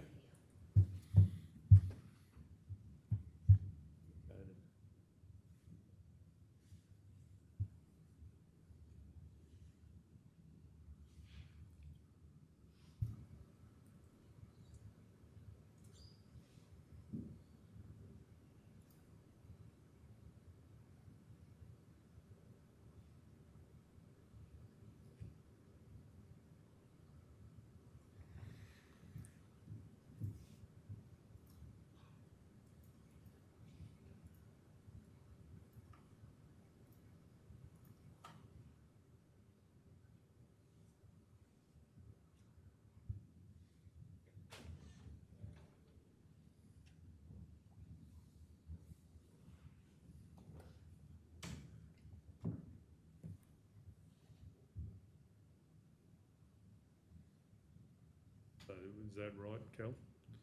Okay, so this is the motion that Council 1 call for tenders for lease of Surat Early Childhood Centre with the new lease to commence on July 1, 2022 for a term of 7.5 years plus a further 7.5 years with relevant clauses in the agreement pertaining to service levels, satisfactory accreditation and continuation of funding streams. 2, include in the agreement that Council is an active partner and will provide letters of support to other partnerships, including grant funding to improve the centre, i.e. playground, equipment, etc. Okay, so that is the motion. Does anyone wish to speak to the motion? You've got a call from mover and second, it's still have you or not? No, it's a substantive Yeah, motion okay. now, yeah. So that is the same. No, I just didn't know, have to call it again. So we've already got a mover and a seconder, haven't we? Yourself and the Deputy Mayor. Yes. Okay, does anyone wish to speak for the motion? Councillor O'Neill. I'm happy to speak for the motion. All the contributions that have been made in the 2 debates that we've had on this particular matter this morning indicates to me that we all wholeheartedly support maintaining a childcare centre in Surat. As I touched on earlier, there are 59 students currently enrolled through this centre. We need to support that. I can remember the debate when this first came to council all those years ago. Whilst we were stepping away from it, there was a strong desire of that council to ensure that we supported an early childhood centre in this particular community. And here we are all these years later, and when we've got 59 students, I think it shows the strength of providing this particular service, and we need to get behind it. I think this is a happy medium from what we discussed earlier with 5 + 5 + 5. We're now at, are you right, Councillor Labrook? Yes, thank you. Did you want to interrupt me? No, I was just talking to Jeff. While I was speaking. Thanks very much for the respect in the chamber. Thanks very much for the respect in the chamber, Councillor Labrook. It's not all just just in one-sided closing, there, Cameron O'Neill. Okay. It's not all can we one-sided. excuse me, can we just continue with speaking to the motion? Mr Mayor, just so we're clear, when a councillor is speaking in this chamber and debating, I don't speak to any councillor beside me. I showed the due respect that we should to each other in this chamber while we're contributing, whether we believe in what the other person's saying or not. I think it now leaves a fairly negative tone to what is a positive outcome that all of us support, supporting early childhood in Surat. Okay, does anyone wish to speak against the motion? I'll speak against the motion. The reason I'm speaking against this motion is I believe that we're asked to give a opportunity when it goes out to tender. Obviously, it always has to for a 15-year lease. I do believe it's extremely hard to get childcare operators in any community. I do believe that too often we actually think we know more and then change what has been requested. I believe there's great opportunities to give plenty of protections as well as give the operator the confidence they need to be in a very difficult environment succeeding. So I certainly won't be supporting this motion purely based on not doing what I believe is. If you look at council contracts, we have many contracts that go much longer than 15 years. As long as you've got safeguards in contracts, I think it's a non-event, and I think it's overly bureaucratic, and I don't agree with this motion to do with the timeframes. Okay, does anyone wish to speak for the motion? Yes, thanks. Please go ahead. I just want to speak. I'm going to support this motion because I actually truly believe in the longevity of the childcare centre operating in the township of Surat. I disagree with Councillor Ladbroke. I believe that there's a lot of people who would like to own a business in Surat and are proud to own a business in Surat. And so I think this gives that opportunity for a business owner to continue a childcare centre in Surat. I am but very disappointed that council won't even consider allocating in their budget some money to go towards the Surat Childcare Centre. In the letter, it was pointed out to us that council hasn't invested money into the childcare centre for many, many years, and it does need some work to be done on it. And so it is with disappointment that that point one, to consider allocating some budget to the centre, has been removed from this motion, and so that disappoints me greatly. But I do support having a childcare centre in Surat, and that is why I will support this motion. Does anyone wish to speak against the motion or for the motion? Does the move wish to sum up? Well, that's you. Oh, well, that's right. It is me. Okay, yeah, I just want to clarify what I understand. Councillor Ladbroke said was he was talking about it's very difficult in any community, but especially a smaller community, running a childcare centre. We know that in Roma we have many difficulties with childcare centres being run here. So I don't believe it was talking about any business. I understand the comment was to do with running a childcare centre in a small community. And I do know that I speak to many business owners in our small communities, and they do struggle with getting the same level of support from, for instance, financial institutions and being able to borrow money to all sorts of things that can make it difficult. And we've got fantastic businesses in our small communities, and running a childcare centre is a very difficult business anyway. So I understand the comments, and I believe they're only meant to be supportive. I too support having a childcare centre in Surat. The numbers are proof of how much need there is, and I do believe that this motion won't stop us considering in any way that general maintenance will be doing on buildings. It's really just saying that it needs to be part of a partnership when we're looking at, for instance, playground equipment and just improving of the centre, which, council has many challenges. So we need a partnership to be able to do everything for every community. Okay, so we're gonna go to the vote. All those in favour? Yes. All those against? 6-2 if I can call for a division. Okay, moving on.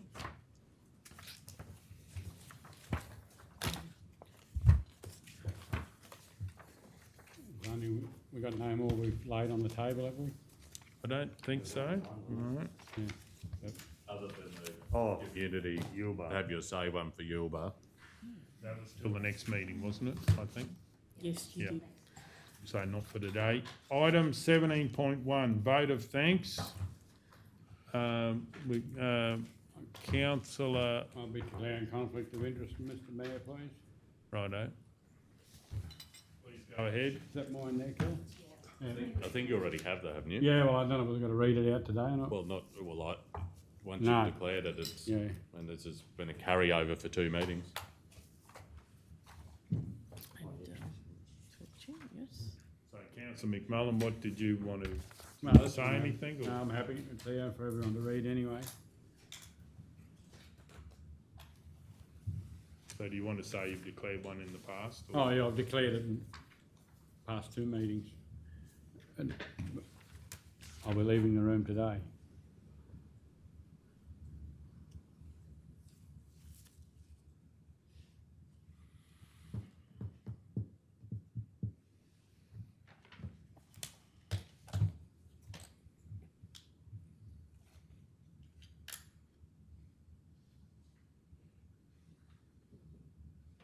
Okay, I'll declare on L4 vote of thanks, declaring councillors Councillor Tyson Golder. Person with interest is myself.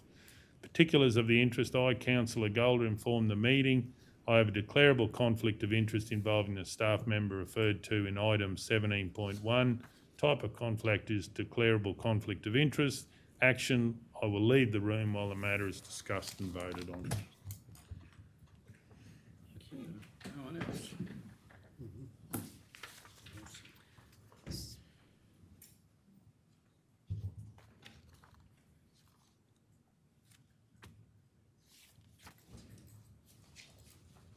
So through the lack of chair is, as you know, you will vote for a chair amongst your ranks, and so would you like me to conduct that or to call for nominations?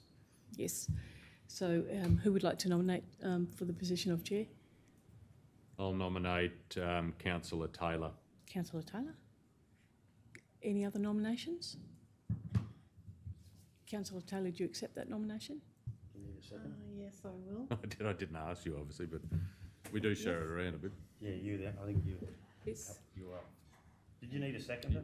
You do. Yes. second And yes, and all in favour? Yes. Yes. Please. Councillor Does it Taylor, have to would be? you like to? You can use the hammer, hadn't been used I since I will. was up there Do you last. want to come a bit closer? That's right. I'll just move. There you go.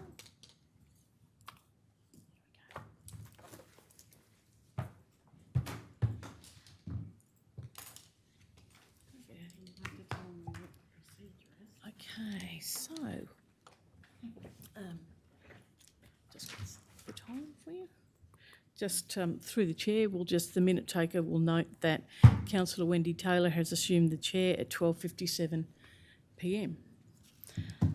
So, Councillor Taylor, it's Okay, just. so 17.1, vote of thanks, if we will go to Councillor O'Neill. I'm happy to move that council extend a vote of thanks, I'm amending this too, Kel, to Chief Executive Officer Julie Rotano, former Deputy CEO Rob Haywood and Director Sharon Frank for the professionalism, leadership and service they have given to the Maranoa Regional Council and our community over the past 9.5 years, 14 years and 8 years respectively.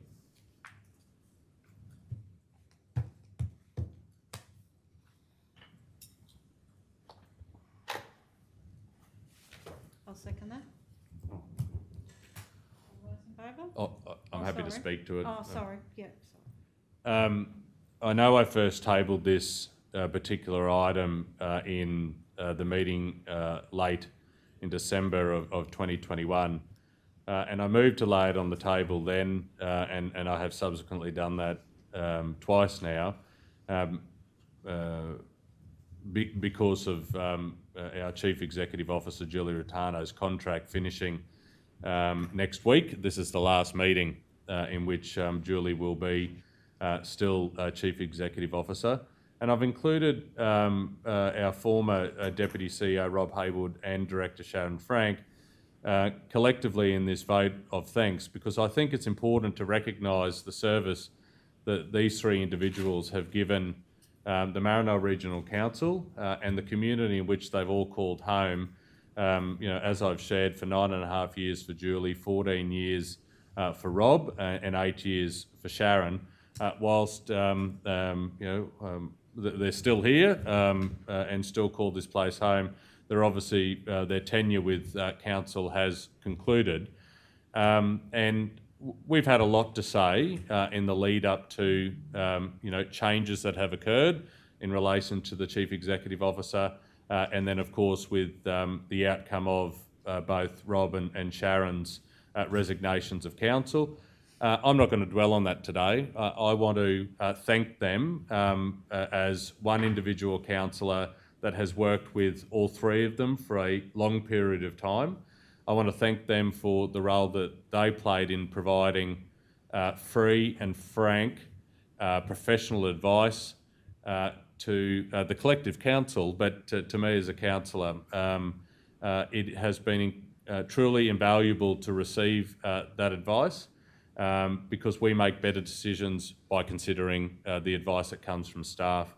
All three of them have their unique management styles, and I've spoken to staff that they have looked after for many years, and they speak incredibly highly of the role that they played in supporting our staff as they progressed through their career under the banner of Maranoa Regional Council.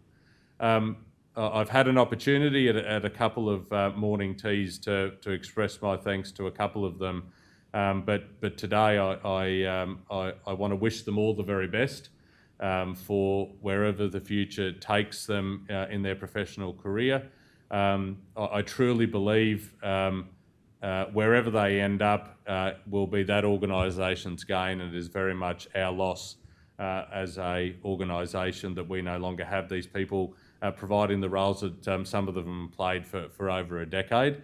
And I am so very pleased to be able to move a vote of thanks to illustrate the support that we have for the role that they have performed over many, many years.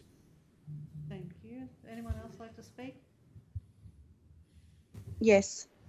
Go ahead, Councillor Hancock. I too would just like to add my vote of thanks to Councillor O'Neill's. I would like to acknowledge and thank our CEO, Julie Rotano, Rob and Sharon for their many years of contribution, not only to the council, but to the community which they live in. I'd like to just wish them all the very best. Thank you for their support over the many years. For me, both as a staff member and as a councillor, I say thank you. And I'd like to wish them all the very best for the future. Thank you. Anybody else like to speak? Yeah, I'd just like to thank Julie, Rob and Sharon for all the work and stuff good things they've contributed to the council over a long period of time. And I really like to wish them all the best in whatever future endeavours. I know Rob personally has moved on to another government organisation and is already kicking goals. So, yeah, congratulations on a good tenure in Maranoa Regional Council and all the best for the future. Thank you. Anybody else? Councillor Through. I'd just like to say that Maranoa Regional Council has and will continue, I'm sure, to recognise longevity of service and also have recognition of people's contribution to our council. I know last year we had employee awards recognising their service, so I think no lease or no more. The three, Julie and Rob and Sharon, for all that they brought, all that they did and all the legacy that they've left. Thank you. Anybody else? No. You're right, George? Yes, thank you. Okay. I'd just also like to say I wish them all the best, the three of them, and not that I've been here that long, but what I did see was very professional, very helpful, and they will be missed. So, yeah, I'd just like to say the same. Thank you. We'll take a vote. All those in favour? 3, 4, Yes. 6, 0. Thank you. Must be no lunch. It's a break for lunch. Acting chair if you want. No, through the chair, we'll just wait for Councillor Gold. Good job, Wendy. Oh, you did. Yeah. I don't like that chair. Use the gavel. Don't need that chair.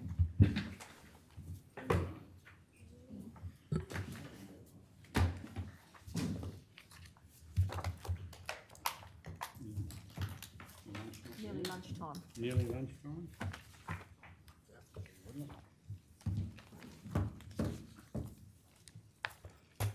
Okay, so we might, I haven't had a chance to finish reading Is the lunches there? late, so we might go into the, I think so. No, I don't know. Might as well keep going then. Sorry, I moved your. yep, thank you. So Apologies for we'll that. go into, we got any conflicts before we go into closed? Yes. Yes, we do. What's up on the So screen there? We might roll with, We've got. Are we not doing the late reports now? no, we'll do them later. I haven't had a chance to look at all of those completely, so. Certain confidential, we've got that one.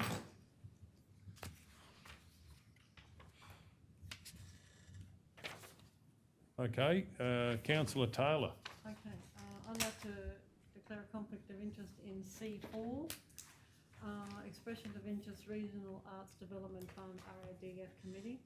The declaring councillor is myself, Wendy Taylor. The person of interest is is Vicky Bites, my friend, and I've just pulled my glasses up, can't see. Vicky has been recommended by me to be on the committee. I have a declarable conflict of interest and I'll leave the room while the matter is discussed and voted on. And then I have another one on LC3, Sallyard's Business Unit Improvement. The declaring councillor is myself, Wendy Taylor. The person of interest from either party is Laoshi Proprietary Limited. The directors are Peter and Wendy Taylor. The particulars of interest, we sell cattle at the Sallyards. Declarable conflict of interest, and although I have a declarable conflict of interest, I do not believe a reasonable person would have a perception of bias. Therefore, I will choose to remain in the meeting.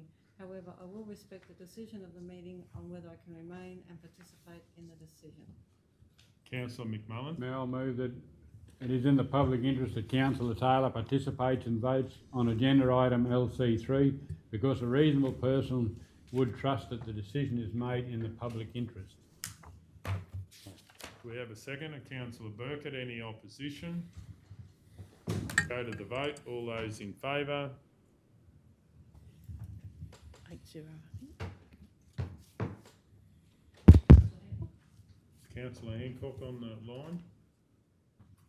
Mr Mayor, I can't vote because I have a similar conflict. Oh, The same okay. conflict. Okay, so then it's 7-0 then. Well, I think I you can also have vote. another one, Phil. No, 6-0. I don't think you can. No? So it must be 6-0 because Yes. councillor Oh. Taylor wouldn't be voting. No, I didn't. So it's 6-0. Okay, does everyone agree with that? Well, unless, does anyone else have the same Well, conflict? Actually, I was just gonna have him put one in. I didn't really think of it, and because it was on late, I thought we'd do it a bit after anyway, but Yeah, well, that's a good point. do we do it the next, are we gonna keep going in the closed all the way through, or are we gonna do closed after the next open, the late close? No, we'll just keep going. It just really depends. So we've got to get over this vote. Is anyone else, I'm not putting one in about this, but does anyone else want to? Because you've just got to work that out if you're putting your vote in or not. Well, I am. Sorry, Kel, I haven't put this in. We should just leave the Salia ones up there all the time. Where's the Saleyards? What item is it? L3. It's the employment of a staff member though, it's not the sale yards. No. Oh, true. It's got nothing to do with No. the sale yards itself. Oh, I don't know. I'm not gonna. Phil, do I have another one? Righto.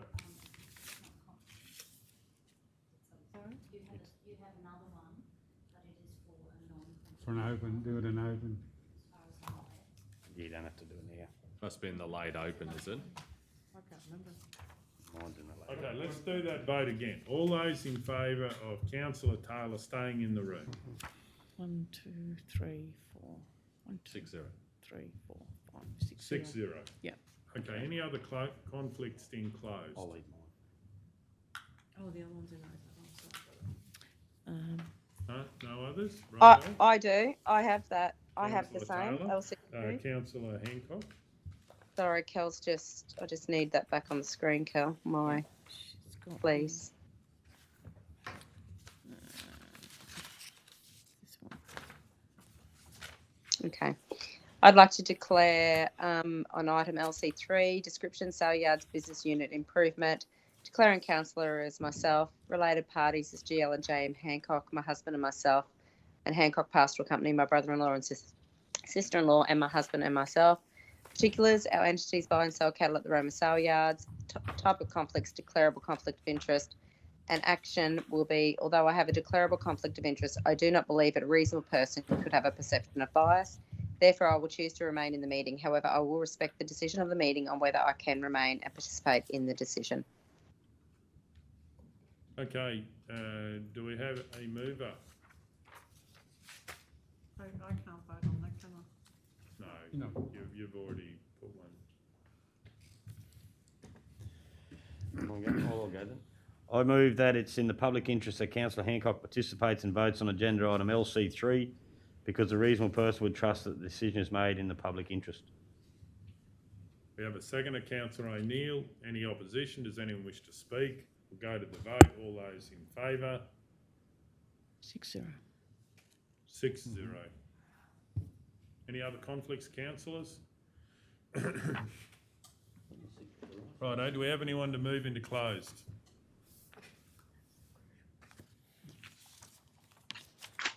You want, Mayor, it's 1:10. The chances are within minutes we'll be breaking for lunch. Can we just break now so that we're back at 2:10? Yeah, we can. Yeah. Okay, well, we'll just adjourn and we'll be back in 1 hour. Do we have Councillor Hancock on the line? Yes, we do. Yes, you do. Burped into me mask. Do we have anyone wants to move to go into closed? McMullen? Mr. Mayor, moving in accordance with the provisions of section 254J3 of the Local Government Regulation 2012, that council resolved to close the meeting to the public to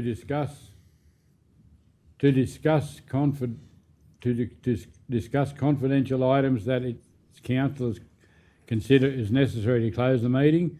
In accordance with the section 254J5 of the Local Government Regulation 2012, the following table provides the matters to be discussed, an overview of what is to be discussed while the meeting is closed. C1, nomination of projects 2022-24 Local Government Grants and Subsidies Program. C2, acquisition of historic asset. C3, claim for damages, vehicle damage. C4, expressions of interest, Regional Arts Development Fund, RADF Committee. LC1, review of rate assessments, loss of capping. LC2, amalgamation of petroleum leases. LC3, sale yards business unit improvement. LC4, Rex Airline proposal CY22 and to CY26. LC5, 2021-22 Quarter 2 Budget Review to 31st of December 2021. I've got them all, I think. Okay, we have a seconder. Councillor Guthrie, any opposition? Does anyone wish to speak? We'll go to the vote. All those in favour? Yes. 8-0.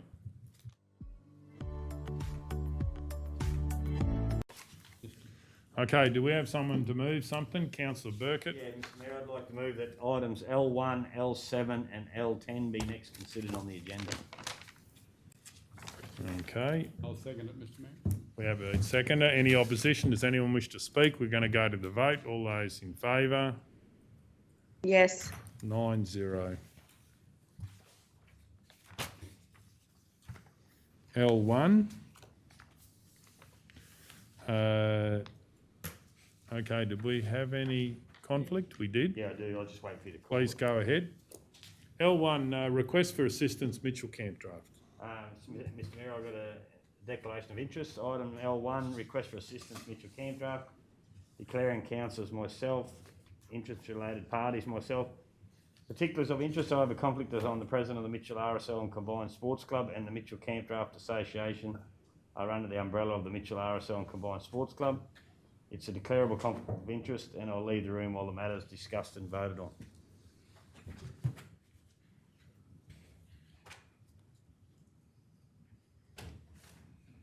Okay, Councillor Burkett's left the room. L1, request for assistance, Mitchell Camp draft.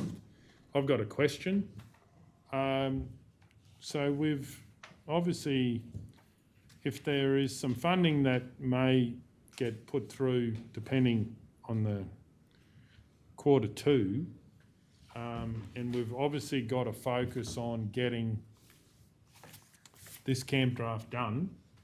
Do you believe that that will be an ability to get what you need done to make sure we get it over the line for this year with the major issues that they have, rather than the mega issues that we may not get done? Mr Mayor, that's the crux of the matter. We've started going down the line of putting together a master plan so we get the priorities right, considering all of the stakeholders at the recreation ground there. But as you, Council, be aware, this is the second and third specific request for assistance for the camp draft outside of that master plan situation. Well,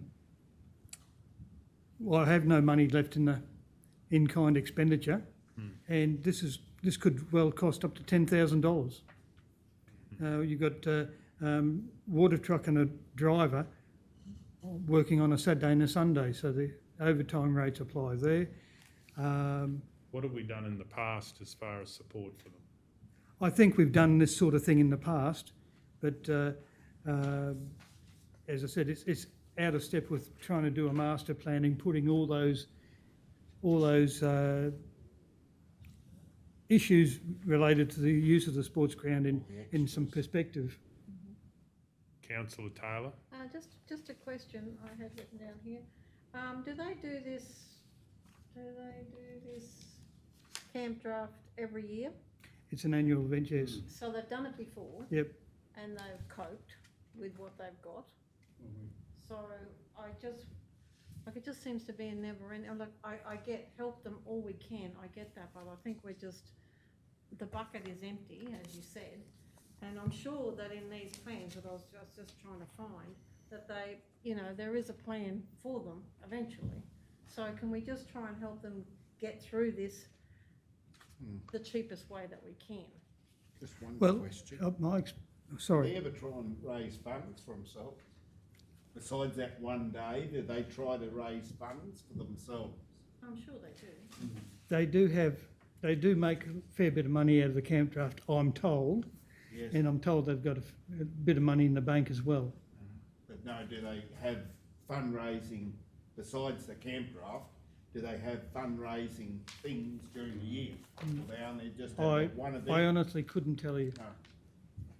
Although I think they also used to run a New Year's Eve rodeo, but I'm not quite sure where the camp draft fit in with the rodeo. That was Brinker Action Group were running that. Yeah, but things to raise money like raffles. Just in this capital works budget changes, there is. Is that closed or open? That? Through the chair, probably. Sorry. Yeah. So but there is. You can talk in general. But yeah, budget allocation for the supply of 3 main powers, etc. It's good. So that's already there. And I mean, I know we can't do that in a short space of time, but there is plans for these things to happen. So I move that we lay this on the table to the next order of business to deal with the Q2 review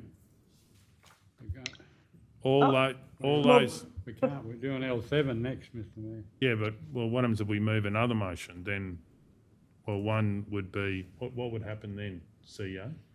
Through the chair, I'm just going to, apologies, I'm just trying to get the order for you. So just- you're suggesting that Just move a procedural motion to lay this on the table until Until we after- deal with the budget, the budget review. yes, exactly. All those in favour?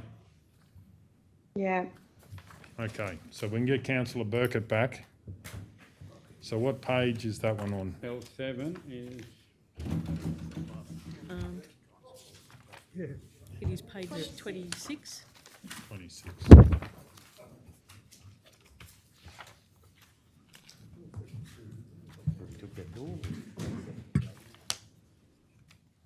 Okay, we're just going to deal with L7. and then No, not L7. L7 and L10. We said. That's what we Right, moved the okay. procedural motion, so. Righto, L7, implementation of a micro panel for minor roadworks. I'd like to move, so we've got the actual wording. Yes, that's it. We have the wording. That's it. It's quite a long-winded one. Is that, so if, it will be that will be your recommendation. Yeah, from there. Yeah. That council considered the associated risks. Council, it's a bit funny. Believe the. Council believe that the establishment of a micro panel of providers to conduct minor roadworks, can we make that a little bit broader, minor works, or, you know, because it could be not just roads, it could Yeah, be sure, something. take out the road. On council, well, roadworks, etc., on the council-controlled road network is consistent with sound contracting principles within its risk tolerance and part of a financially sustainable operation, except the risks associated with the use of the micro panel, include the associated risks in council's risk register, include how council proposes to manage the associated operational risk in its operational plan, and seek a final report for approval at the next meeting. And with this initiative to be led by the CEO in drafting the report to council. And obviously you delegate to whoever you want. Can that make sense?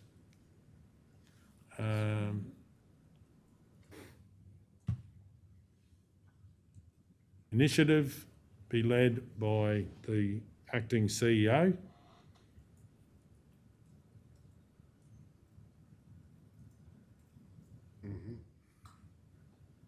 Is there anything else we need? Is it through you, You Mr. got the Mayor? rest. So the bulk of it, so the recommendation is coming in after that? Or was that? Well, I think that was the, unless you got other wording, that's the recommendation which outlines what we want in the, to go and do your more diligence. Come back with a final thing there again to be rubber stamped. And then if we agree, if council agrees, and then we're out to do it, so. So you're not including the rest of the recommendation? No, it's an alternative recommendation. No, that's a different one. Oh, it's not, Yeah. okay. No. I have Okay. a question. Please go ahead. So I'm just wondering what the final report that can come back to be rubber stamped might have in it, because I'm assuming, Mr. Mayor, you've read this whole report. I just am concerned that it may not be as less bureaucratic, for a better term that you use, than what you think, because in this here, for a micro, they still have to do plant detail spreadsheets. They still need to do plant and equipment breakdowns. They need to have evidence of safety management systems. They need a proof of maintenance equipment system. They need a traffic management plan. There's still a lot of stuff that a micro panel is required to have to be able to do this job for council. And my concern is this exactly what we want as council? So what I'm saying there is, led by the CEO, the the acting CEO can have a look at it and say, well, you know, council can do the traffic management plan as their contribution. There's all different ways. I believe you can get very basic quotes and do things. So I believe the CEO's overview of it and having a look at it and actually how to implement this is a fairly sort of, getting to the tin tax is what we'd get in the report. You know, in discussions, I think even last time was talked about a couple of pager. So it could be that we farm out some of the other risk by doing some of it ourselves or doing it in different ways. And that's why I believe the CEO needs to have the leadership over this, working with the staff in which to come up with the final, like if we decide today we want one subject to getting a report, then we'll get a report with the detail in there. Mr Mayor? Oh, sorry. Just through you, Director Norm, just in light of Councillor Hancock's statement before, this is already going on in emergency situations where a private contractor's gone down to clear a floodway or something of silt. So there's already that stuff in place. So in that situation, do they have a traffic management plan or all that if it's an emergency situation? At the moment, when we're getting a contractor to go down to do some emergent works like that, they're on the vendor panel. Yeah. So those things have already been covered off on. They've signed This, all this report is really all about risk. Okay, there's risks involved, and the one thing you don't want to see is a carload of people turning, going around a corner on a rural road, and suddenly they're confronted with a grader on the wrong side of the road doing some work. There's been no signs put up. There's no traffic management plan. There's been nothing to warn the driver that there's plant on the road ahead, and they have a big smash. So just follow the same process as that anyway. Well, I suppose the conclusion I came to after writing that and then sleeping on it is really the micro panel is essentially the same as the vendor panel. It's just off panel. Except we, as the Mayor said, we might be providing a traffic management plan when we engage them and say, this is what you need to do. You need to put signs here and here, and we'll supply the signs perhaps. So I think the vendor panel is the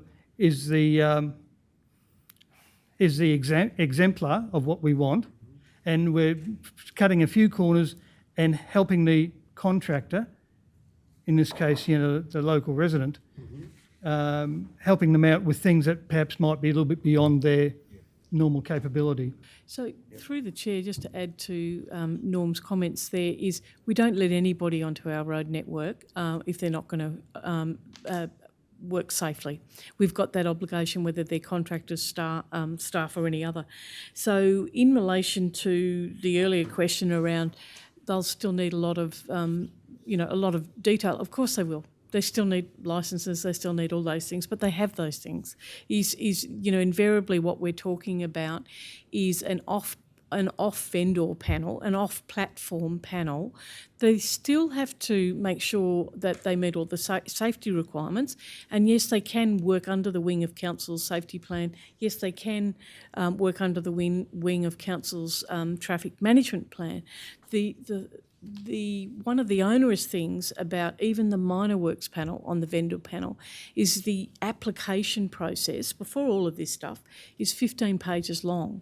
So this is a streamlined process in relation to that, but it's not a shortcut on safety. It's about responsiveness and actively encouraging people to be in a procurement process that is simple, but it's still safe. Yeah.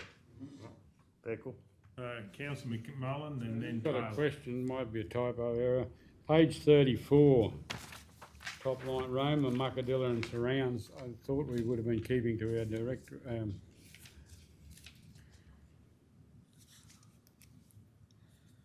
What was your question? No, Well, it says Roma, Muckadilla and surrounds. Muckadilla's a part of Bungle. It's bundled. Yeah. It's probably just a typo on the Thank sheet. you. So it's Thank you. outside the Right. We can fix that. Yep, through the Yeah, Now, that's- Councillor Taylor. Just a couple of things. And I have mentioned it before with the procurement of our vendor panel, The fact is, I have asked that we get them in the room to see how we can help them shortcut, make it easier for them. So here we are making it easy for this group, but not the group we've already got. That was my first thing. The second thing up there, it says that having considered the associated risks. Well, have we? Yeah, it's in the report. They're Yeah, but explaining You're what they... saying we have, but we actually haven't. Yes, we have. We've read the report and that's why I'm moving it. So you think you have covered Yes, it I all? definitely considered those, and part of the considering the risk is asking the acting CEO to lead getting a report back with minimising that risk. And as it was said, one of the things is the traffic management plan could be done by council. The training could be done by council, how to do a low order road. So one of the other suggestions was that that we even close the road in certain cases to do that low volume, low order maintenance because there's only very few people on these roads that we're looking at. I get what you're trying to do, but my point is that there's people that have jumped through all the hoops, done all the work on the vendor panel, waiting for someone to ring them up and give them a job. But meanwhile, you've got this group that you're doing everything for, and Only little jobs though. yeah, I know you say that, but you know, Well, five little anyway, jobs add up to one big job. let's have the debate. Let's keep going. So do we have a seconder for the motion? Councillor Ladbrook, any opposition? Does anyone wish to speak? I will speak for it. Go ahead, Councillor Hancock. Sorry, I do actually, just so I have this right in my mind, are we opening ourselves up for a equality issue with our procurement by doing this? Is there people already on our vendor panel that could do this job for us, and is one of the risks that we are opening ourselves up for an to be equitable across our vendors? Well, obviously that can come back in the report if you've raised it, and obviously the CEO depends if this gets up. I don't believe so. I think it's horses for courses.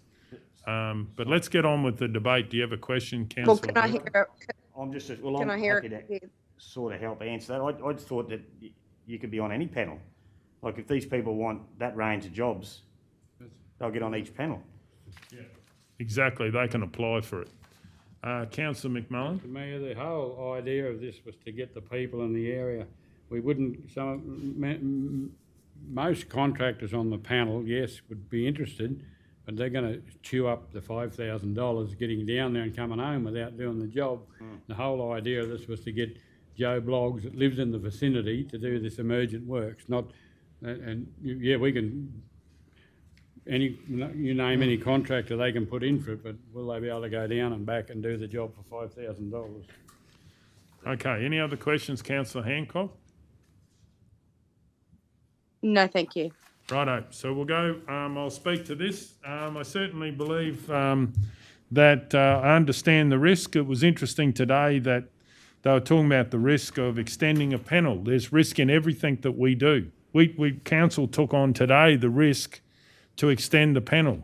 There is risks in doing that, and it clearly said in the report what the risks were.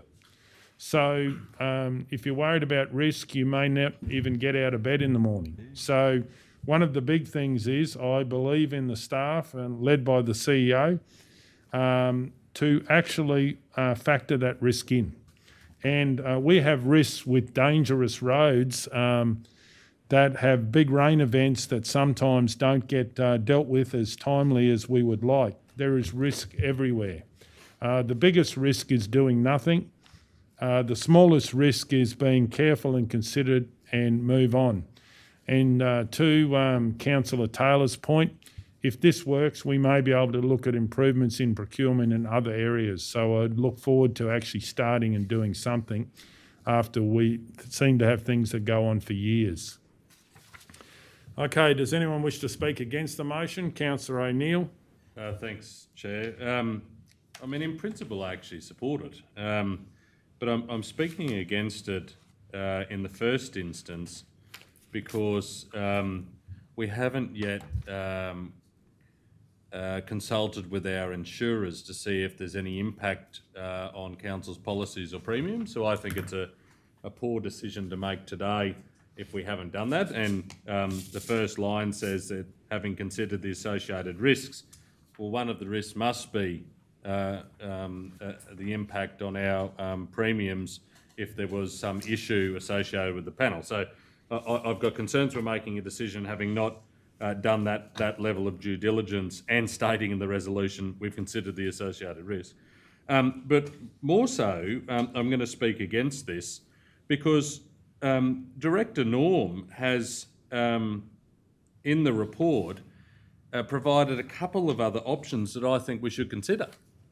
And that's the labour hire arrangement or a council casual list. Like the brief information that the director has provided here, I think can be expanded on in a briefing, and for us to know more about how that may in fact be rolled out. Because the issue I hear is that we've got landowners that have equipment that if given the opportunity, they could fix some of the smaller issues on our road networks. Well, that has risks attached to it, and we'd have to mitigate those. And I see a labour hire arrangement or a council casual list being mechanisms to be able to, address issues on our roads using those people. And Norm has touched on a concept of an air tasker where the director, relevant to the geographical area of council, could engage these people. So, I mean, in principle, I support the concept. I said that last week, but I just think we're cutting our nose to spite our face that the director has provided a couple of other options, which good decision making tells me we should in fact consider before we firm a direction of council. Okay, does anyone wish to speak for the motion? Mr Mayor, I'll speak for the motion. I think this is the best option we can get. I understand what Councillor O'Neill said, but once again, a labour hire group, we won't do it for the same money or group, because we need people living within their region, unless we've got someone down there with a couple of people, working on the place or on a property that want. But the moment you start travelling and you've got to bring them in and out of town and things like that, and accommodation, the $5,000 job will be. We won't have $5,000 jobs. You'll never do it for $5,000. Oh, I must be confused then. Sorry, Deputy Mayor. It's not a labour hire group. It's a labour hire arrangement. There's no mention. Labour hire arrangement, same thing. That's with anyone. But Yeah. with the Landowner or owner or yeah, with the cocky. yeah. So So we just keep going with the debate. Does anyone wish to speak against the motion? Councillor Taylor. Well, I'm also with Councillor O'Neill. I think it's a good idea in principle as well. But the labour hire arrangement would be with the landowner or whoever you're going to get in that area to do it. So you don't have to go through all these risks that I can see happening here. And the fact that they still have to fill out however many pages they have to fill out. So I too agree in principle. I just think we're going around it the wrong way. Okay, does anyone else wish to speak for the motion? Councillor Burkett. Yeah, Mr Mayor, I supported this wholeheartedly last week, and I've spoken to various people in the Shire, and they think it's a great idea too. At the moment, we've got this happening with the risk because they're not legally or supposed to be doing it, but they are doing it so they can get their trucks and tractors, whatever, through. So we've got blokes travelling 30 kilometres in their own machine to clean off a culvert so they can go back, get their truck and drive out. So having this, one, it gets the job done cheaper. Two, it takes away the risk from the people driving along that road. And they're invested in the road because they live on it. They've got to drive it every day. So I think it's a plus. And no one's under $5,000. It's a good thing. Cockies will do that, or blokes on the land will do that because they're not paying all these overheads and paying wages. So let's go and do the job. Okay, does anyone wish to speak against the motion? Okay, does someone wish to speak for the motion? Councillor Ladbrook and then get Guthrie. I just think for value for money, with farmers and that doing the work, I think we'll get good value for money. It's simple as that. And because they live on the road, they will do a good job. And money-wise, we'll get a lot of value. Okay, councillor Guthrie. My only contribution to this, because I think it's a great idea, and the reason why I would go with supporting the motion rather than a labour hire arrangement is because you've also got the equipment that the person who is intending to access this would bring, which is normally their equipment that they're very, very comfortable using, and they've got the ability to manipulate the piece of equipment to do what it needs to do. I think it's just a great step forward to have, as Councillor Burkett said, people have got into the habit of fixing things urgently and emergently.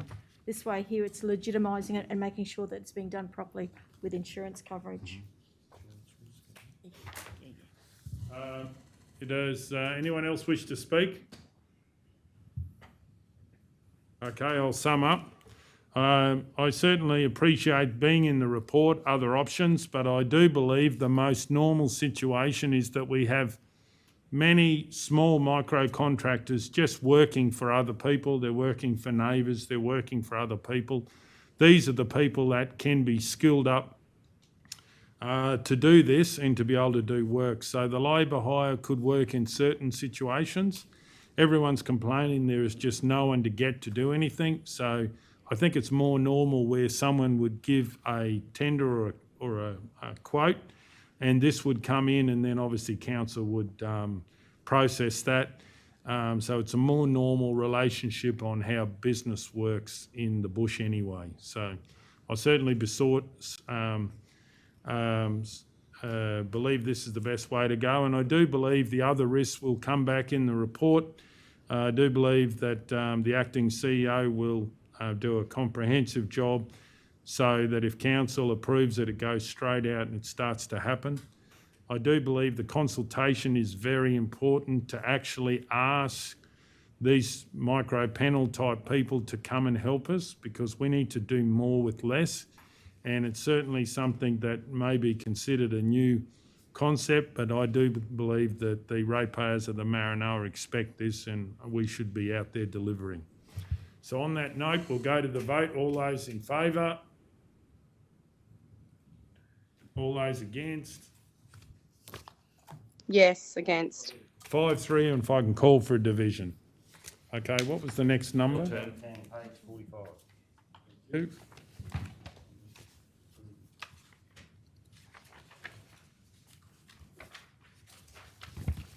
L10, Roma Gallery. Do we have a mover?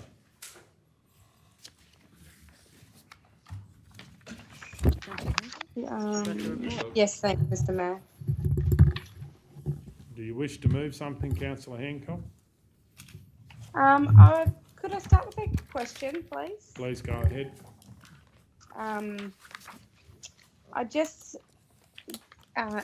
Sorry, once again, I can't see who's in the room.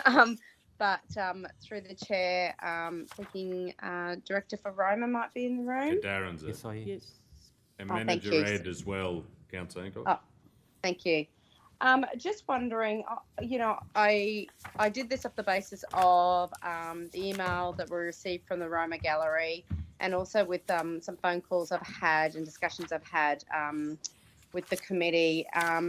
They're obviously quite distressed by the situation and are really struggling. I just want to, I would assume that council has already done or worked with them behind the scenes to be able to assist. I'm just wondering if you could please let council know what that might be, where we might be up to with this.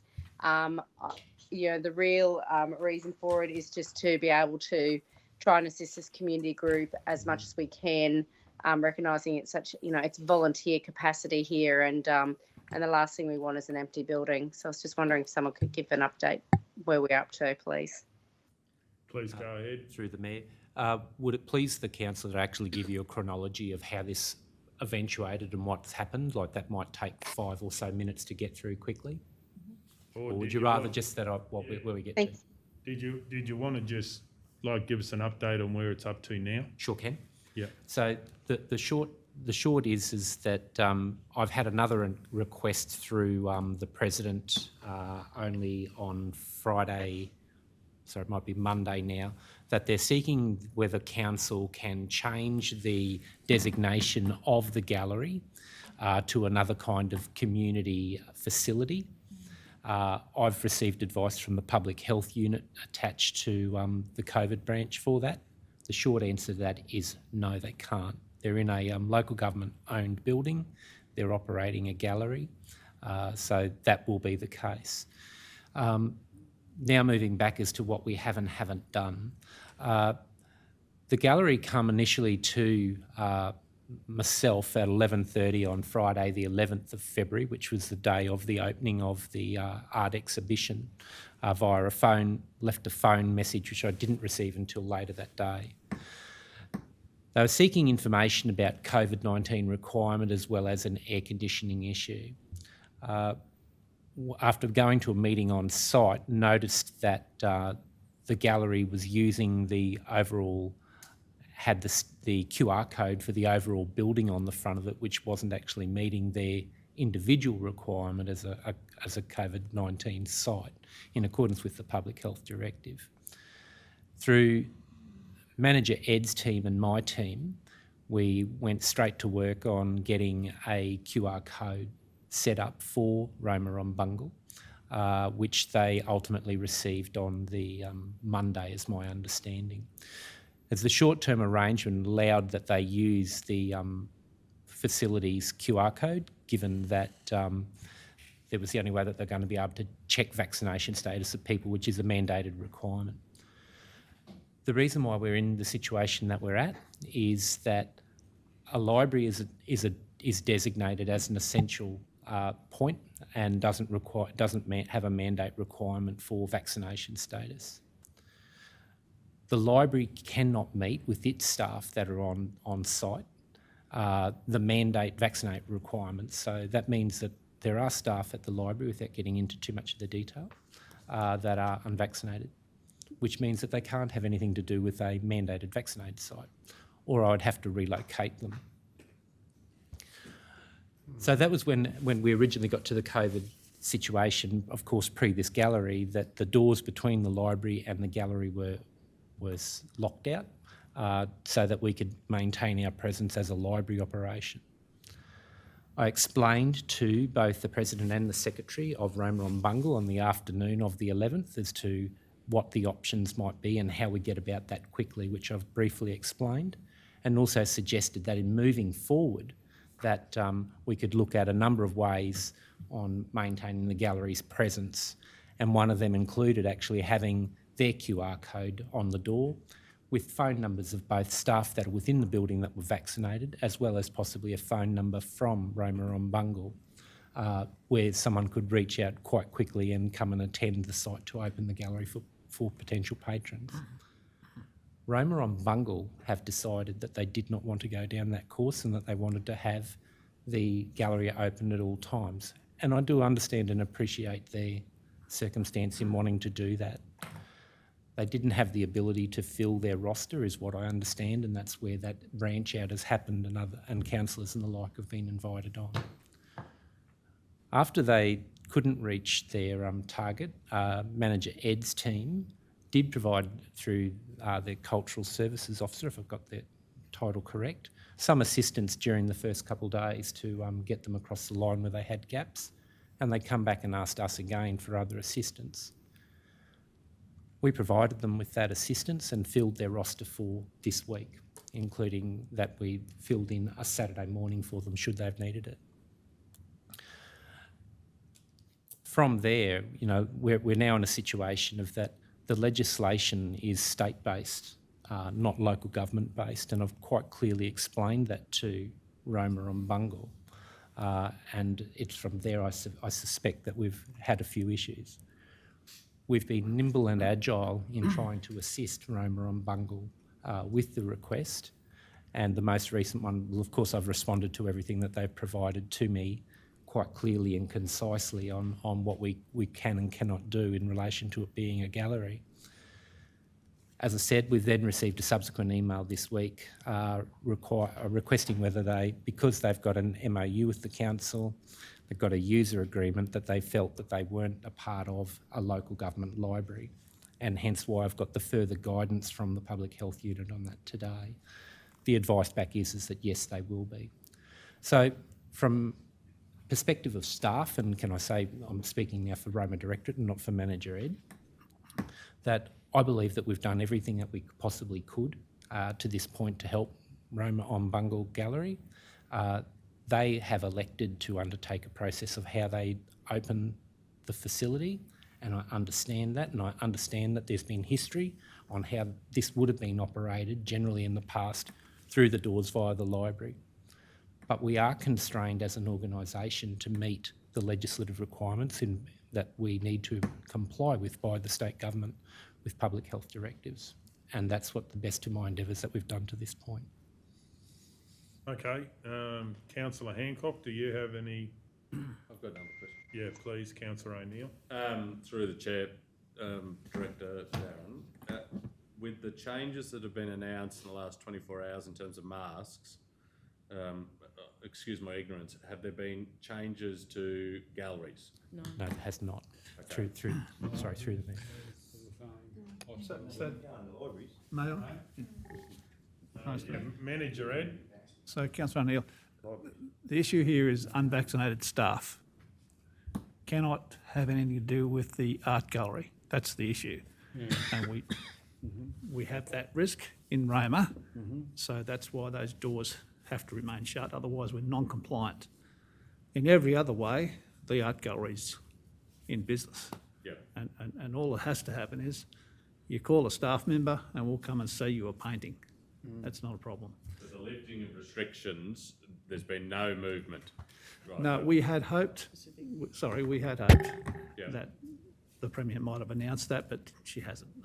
And a follow-up, do we know the current exhibition, when does it finish? Well, I believe most of the paintings are sold, but I can't answer when the display will be taken down. Okay. I think everything's sold out the first night. Yeah, look, having attended, there was a lot, and not that it's really an issue, but a large volume of the exhibition was sold on the night. It was very impressive, might I say. And yes, there has been continuing sales, to which the Secretary advised me in a separate email early this week, I believe it might have been, that they've had $400 of sales post the event. So, you know, the majority of the sales has happened on opening, given the value of some of the items there. So we've had 4 staff, including Director Foster, who are pulling shifts down there, including myself. And so I believe that we've done everything we can to help the gallery, and keen to do that. Who let the dog out? Choked. Okay, any other questions? So just on that situation, like if they call, we'll come, or are we saying we're opening in the morning and the afternoon for them? Like, what's the... So or there could be a window where we can say, you know, from 10 till 12 and then 2 till 4 and come back in those times. Thank you, Mayor. So I'll take the response to that. For last week, Roma on Bungle Gallery come to us with a list that already had a lot of their volunteers in it, and it had just had gaps, and we filled all the gaps.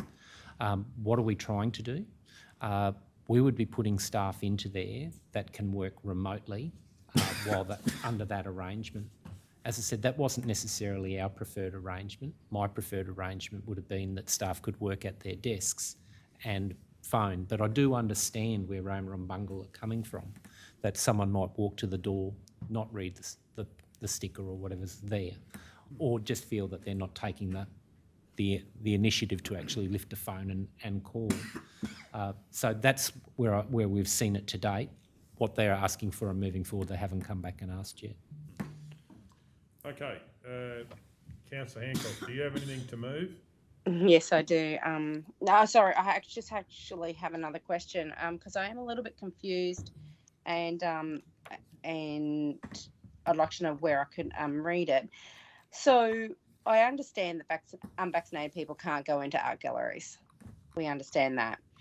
But our situation at the Roma Library is that our librarians are they're actually situated in the library, so there is no issue with that. So is it not plausible that anybody can enter the library, vaccinated or not, but when they then wish to enter into those next doors, that the staff just there's a sign there saying, please show staff the vaccination status before they enter. Like, I haven't read anywhere where you have to be vaccinated to be able to check off a vaccination status, and I'm happy to be wrong. I just need to know where that might be so I can see that. Through the Mayor. So within the Public Health Directive under Schedule 1, where it talks about galleries, museums, national state institutes and historical sites, it says only fully vaccinated visitors and staff, those with a medical contradiction or a COVID-19 vaccine trial participant are permitted and remain. So essentially that puts in place that any staff would need to be vaccinated at that point as well. And that's the issue. But they're not going in there. But the thing is that they're actually involved in the checking in of that person, which would then put them in contradiction. Unvaccinated person It's go- dealing with a vaccinated. It's going to get to the stage where the unvaccinated people won't be able to direct people to a... Oh, look, You know what I and mean? yes, If I'm down the street and someone says, oh, where's to the art gallery, I'm out the front, as soon as I say, direct them in there, well, I'm... No, that's not the problem, because you're not on council land. Look, through the chair, the latest direction we thought would give some reprieve. It doesn't, clearly doesn't, and it's even clearer than it has been around galleries and local government galleries, and it even makes a statement in relation to the fact that it's not trying to target unvaccinated people, because obviously there's some very clear constraints for people who aren't vaccinated. Councillor O'Neill. Through the chair and Councillor Hancock, I don't know what you're going to move, but it might be the recommendation, I don't know. If the gallery requests the same support that has been provided this week, is that something council can continue to provide? Or is it worthwhile going back to them and saying, we've got capacity to help between 10 and 12 and 2 and 4, but outside of that, we can guarantee we're going to, have a staff member there that's going to work from there, or whatever it is, or is that unrealistic? I think through the chair, for the staff member that I've got on site, that might be a bit of a challenge because, of course, they'll already have standing meetings that they've arranged in now and moving forward. So from my perspective, and I won't speak for Manager Ed yet, is that we'd be wanting to see where they want assistance, and wherever we could provide assistance, we will. I don't believe. Yeah, thank you, Mr. Chair. I don't believe that's sustainable, given the priorities we have in our operational plan for the work that we have currently. We would do it, but something else has to give. Yeah. And that's what we find ourselves in that position a lot. So we would do it, of course, but I don't think it's sustainable. Okay, Councillor Hancock, as it's your report, did you want to move anything? Oh, Mr. Mayor, I'm open for if anyone has any suggestions. I want to thank council staff for jumping in and doing what they have done. I'm just so concerned that I don't think there's long-term sustainability for council or for the community group to continue going along this path for long term. I'm at a loss to know what the answer is, I still struggle, and I understand it's the way that you've interpreted the Schedule 1, but the library staff are not in the museum. They're not in the gallery. They're in the library. So I still struggle with that. But look, I was just thinking of moving something like at this stage that council continue to assist the Roma Gallery Committee with the check-in requirements for the entrance into the Roma Gallery. But I'm certainly open for any councillors who want to jump in to add Would you what say they... where possible? Or? Yeah. Well, hands are tied, aren't they? Hands are tied, so there's nothing else we can If do. possible, or where possible. Where possible. Mm. What about come up with, work with the gallery committee to come up with a strategy, if this doesn't change, how they can do future gallery openings or whatever. So we But can it's not- try and Yeah. find a way in which, it might be reduced hours, right? But find a way that they can do it in the future without affecting our staff too much. And obviously, we could get a report back from our officers on how they're going to do that. But, you know, like this is COVID, so it's affecting everything. So it might be that they have to have reduced hours to have it open. And I 100% agree with that, Mr. Mayor, and happy to have that in there. But my question is it's just not even just around gallery open, the gallery events and opening. The gallery is open all the time, isn't it? So it doesn't like open and close. It is actually open all the time. It's closed overnight. Closed. Oh, sorry. Through the chair, may I add to Councillor Hancock? So the gallery has not been opened before this event during my time here when COVID-19 has been in place. We have had it locked because there's been nothing in there at all to display. The issues come because we've got the exhibition. And I just want to sum off for you is that the point that's here is that we've got unvaccinated staff. If that vaccination status changes of staff there, or the public health directives change, well, as I've said to Roma on Bungle well before now, I'm very prepared and willing to go back and alter what we've got based on what the current state health directives are. And through Mr. Mayor, I think someone did throw this out last week, throw this around, but now that the opening's done, that's all done. Couldn't we just put some books in there and just extend the library? Could I? Because you can't have unvaccinated staff in there, and our staff don't. No, I'm saying if it's all classed as library for the next month or two. What, leave the paintings in there? Well, the one in Mitchell, we said last week, it's an art gallery and a library in the one room. So then, Yeah. So what's the difference? The difference is vaccinated staff. Yeah, no, but unvaccinated people can go in there. well, they can't. Yes, they can. They can I went in there for a meeting. Oh, the light. Yeah. The library they can.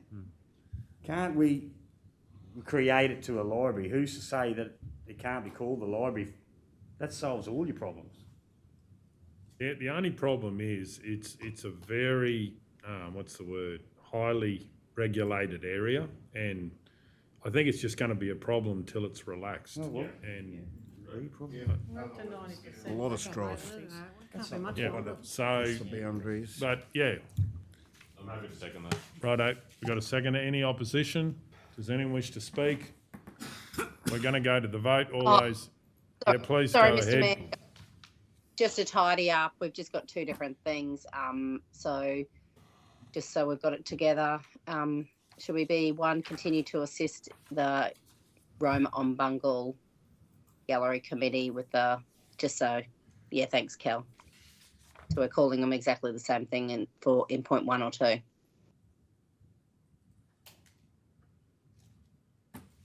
Yeah, thank you. And on point 2, to the mover and the seconder, should it not have strategy for future, what do you call it when you have a showing or what? Exhibitions. Yeah, exhibition. Is the mover and the seconder happy with that? Yes. Righto. Okay, we'll go to the vote. All those in favour? Yes. 8-0. Through the Mayor, may I ask a question? So I've got more correspondence from Di, the President at the moment, who was asking about the reclassification, which I intended to answer that either tonight or tomorrow. Are you okay as a council that I actually make reference to our support otherwise that's now been resolved in that recommendation? Yeah, well, that's a decision, yeah. Thank you. And we're doing LC5, are we? No, 2. Back to 2, 3, 4, 5, back in order. No, didn't we move a motion, but? Yeah, we've done that. We're back to L. Yeah, no, well, I move a motion. We deal with LC, what is it? LC5 next. Well, we probably can do it anyway. What's that, the budget? Yeah. All those in favour? Yes. So 8-0. So LC 5. Page 35. I'm looking at the wrong thing. Okay, LC 5, 2021-22 Quarter 2 Budget Review to 31st of December 2021. I'd like to move the Council adopt the Quarter 2 2021-22 revised budget as presented. 2, adopt the revised financial statements for 2021-22 budget amendments as shown in the report's attachments. And then dot point, revenue policy 2021-22, revenue statement 2021-22, revised budget financial statements 2021-22, and following 2 years, revised budget financial statements 2021-22, and following 9 years, revised financial sustainability ratios 2021-22, total value of changes in rates and charges, and the documents be placed on the council website at www.maranoa.qld.gov.au/council/budgets. Do we have a seconder? Councillor Ladbrook, any opposition? Does anyone wish to speak? We're going to go to the vote. All those in favour? All those against? Against. 5-3 if I can call for a division. Okay, then if we go back to yeah, the one that we were going to do before, what was that? That was the L2. Mitchell Campcraft. No, we Yeah. have that. No, we haven't done it. We No. laid it on the table. So you're going to go back out. L1.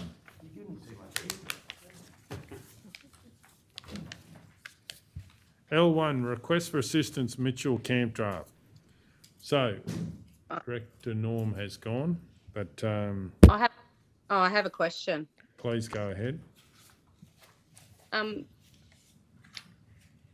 So my concern is yes, they're asking for quite a bit, and I understand where Director Norm is coming from, but they also have to be able to run a camp draft on the 31st of March. And some of these things that they've requested in here, we have okayed in previous times. Correct. So it concerns me if we're not going to support the water truck driver. And I would have liked the opportunity, but we've laid on the table just to ask, what are those things? The parenting van, that's limited cost to council. The tables and chairs, the rubbish and skip bins, I just would have liked the opportunity to know what is it that we normally just do for a normal camp draft to get them over the line, not the bigger projects that is need to fix the bigger problems. I don't know who can answer that now. Well, Councillor Hancock, I wouldn't mind just moving something. We don't have Director Norm here, so I'd like to move something that may allay some of your issues. I'd like to move that Council work with Mitchell Camp Draft Association in order to support this year's camp draft in line with previous support, and also to focus with Mitchell Camp Draft on the most urgent issues and use funding that has been approved for delivering this project. And whether we, through the CEO, the director. So basically we now know that there's been some budget approved. So we do have some budget. So if we, for instance, make it, then they can go away and say, what's the most urgent? Can we do it? And it can just happen. Mr Mayor? Yep. Was there an email or something, where did the budget come from? In the Q2 review, we have just approved it. rubber stamped it. Yep. So we've got some financial budget there to do the most urgent first, and the local director can work with the Mitchell Camp Draft to get that sorted. Wasn't that for specific Yeah, I was things? going to say, are you allowed to change it's what it says it's supposed to be used? I think some of the crucial issues that they've got will be part of that, and from what they were talking about there, like crucial issues, and if not, we will have the ability, we could have a special meeting next week if we need to, but get on and just, as Councillor Hancock has said, just get this one delivered, because we did do stuff in the past and some of it was in kind. Mayor, instead of moving a resolution that directly contradicts now what has just been supported by a majority in the Q2, why wouldn't you just ask, and it can be at a special meeting, for the costings of what they want to come back? There are a number of projects that are unlikely to be delivered in this year. We could have a look at one of those to delay to the next financial year and use the capital money that was allocated, or the money, sorry, that was allocated to that project. Why would you just go and change what was just in? Well, no, not necessarily change. That we're not saying that. You're saying a budget allocation is supposed to be improved. It has for a specific purpose. Yep. And now this is a change to that. I'm not saying don't do it. Let's find the money by not doing something else. Through the chair, I thought the mayor had actually indicated that the motion would read, and just whether we got the same thing, that council would work with the MCA in order to support this year's camp draft in line with previous years. That's broad. It's saying, hey, whatever we've done before, we'll do it again. We'll get your event going, and use funding that has been approved as part of the Q2 budget review to support the event. No, for this project, is that there is an allocation in that Q2 to do a specific thing for the Mitchell Camp Draft. Yep. Yeah, so I'm happy to put in there and use the funding in Q2 to be able to, like, that funding is actually get the camp draft up over the line for them for this event. Yeah, but for a specific thing, not for all these added things. These are important. Let's find where to fund that. Okay, so we got the general one. We don't seem to in previous years. So. Yeah, so I'm happy to move that. What have I got there? Council with Mitchell Camp Draft Association ordered to support this year's camp draft in line with previous support given, and to focus on the most urgent issues using the funding, using funding that has been approved for delivery of this project. So there is, with the report being brought back to council,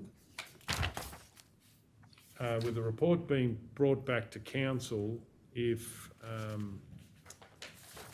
scope needs to change for the issues.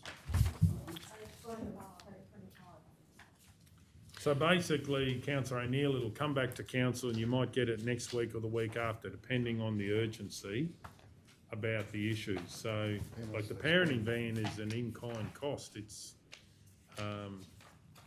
provided a further report if scope needs to change for the issues raised, because we actually funded one amount of money, but there was different options there. So if we let the director go and have a look and find out. Bottom of page 25. Oh, there it is. Thank you. Okay. Bottom of page. On page 25.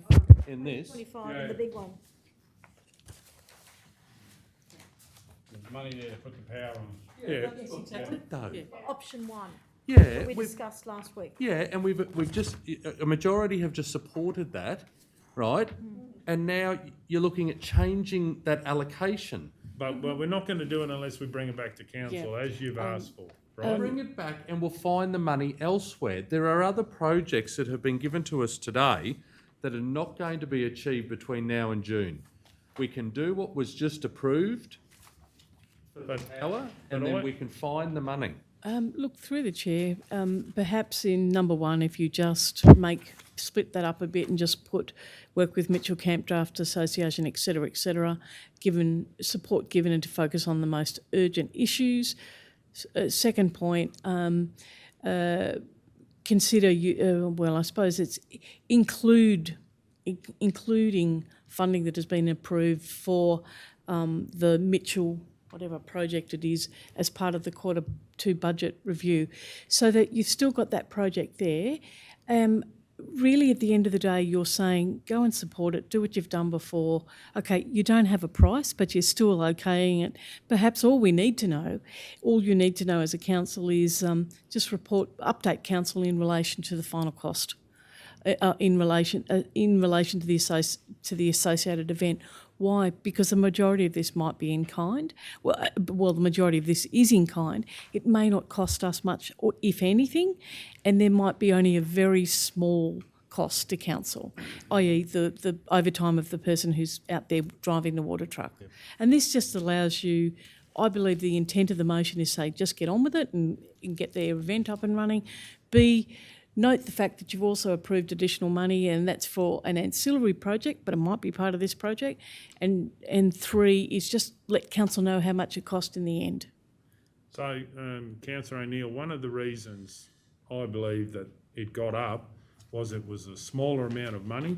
So now that we give direction, if this goes up, the director can work with the group and say, this is what the amount of money we've got, how best to use it. So it wasn't that we had a forensic look at the amount of money and what we were going to do, because we had larger projects and smaller projects, but it's also, you know, we talked about other things to do with generators and so forth.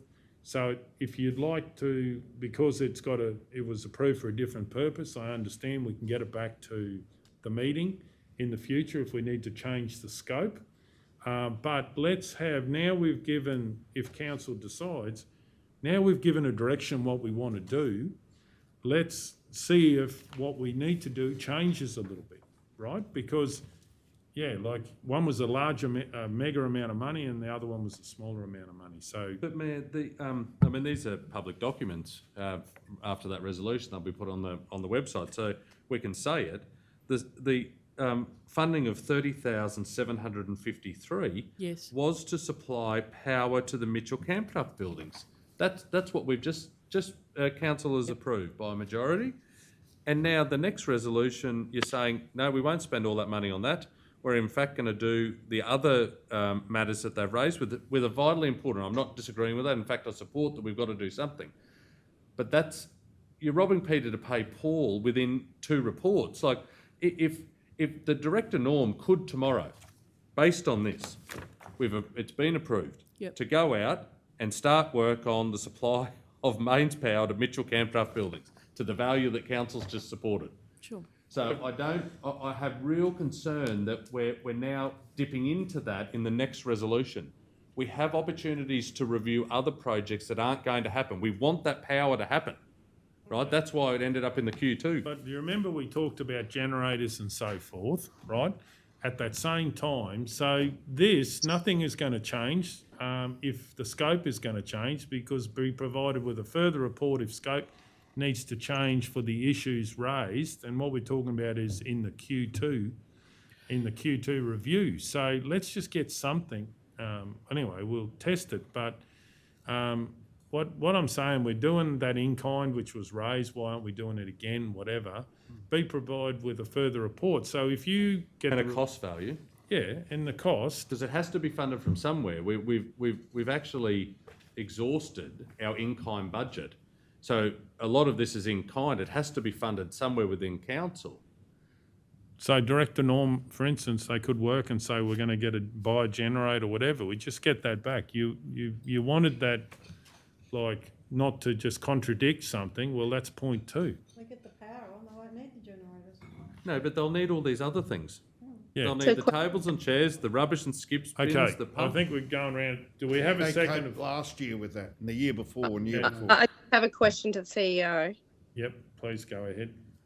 Just with the acting CEO, and I think we want the same thing. We just need to try and get it at the right way. Can we use money that we've just ear-tagged for a project? So a capital project is what majority of councils just agreed to. Can we then use that to do in-kind work? The reality is you have an in-kind operational budget. It's not a capital budget, so there's a separate. They're different buckets, so to speak. Our practice is to cost the value of whatever activity we're doing to somewhere. if you have run out of in-kind budget, you still can cost it back to the general budget. You may not like that, but you can. And look, I would be suggesting is that that there might be some items in here that might be expensive, but the majority of it probably isn't. And yes, it mightn't be coming out of the in-kind budget, but we could ask staff whether they're willing to volunteer to do that work for the local community rather than pay them overtime. There might be many ways that we can do this that we don't spend much money at all. So But you wouldn't do that without would you? Like, I don't agree we should be asking staff to do unpaid work using council equipment.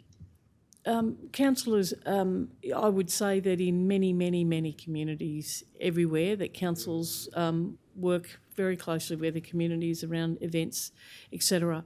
Look, good practice is that you cost it. Why? Is because in reality it's a cost.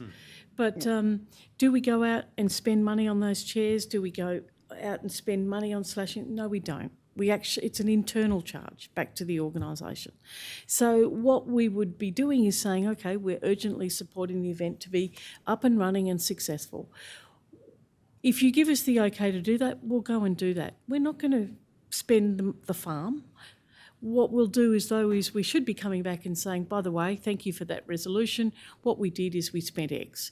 And it shouldn't be an exorbitant amount. It might be a couple of $1,000s. So we're going to be here all night. I'm happy to take away, including the funding, and we'll just take that bit out and then be provided with a further report if the scope needs to change for the issues raised. Yes, yeah, and that'll... For the Q2, scope needs to change for the Q2, just so we're highlighting. Special project or whatever it was. Yeah, or special project, but it's really the Q2 funding. Yeah. And So camp I'm one gonna- word. I'm going to move that council work with the Mitchell Camp Draft Association in order to support this year's camp draft in line with previous support given and to focus on the most urgent issues. And 2, be provided with a further report if the scope needs to change for the issues raised or special projects in Q2. Because we haven't really given the direction to the director of what council wants. And now we'll get it back, and Councillor O'Neill, if you don't want to change the scope, we might get the money from somewhere else. But so in that report, would you not include that the costings of the in-kind support be brought back to council? Yeah, happy to have that. And an appropriate allocation be made. Quarter 3, quarter 4. Yeah.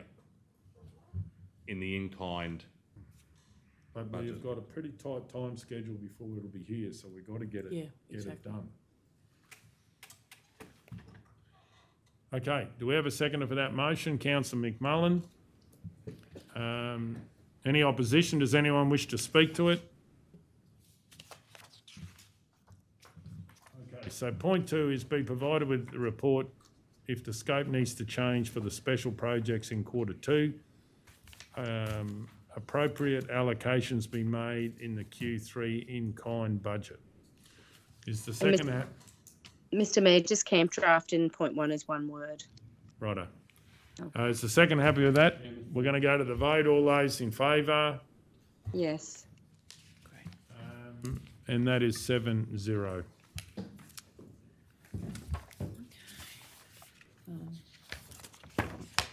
So what are we on to now? L2.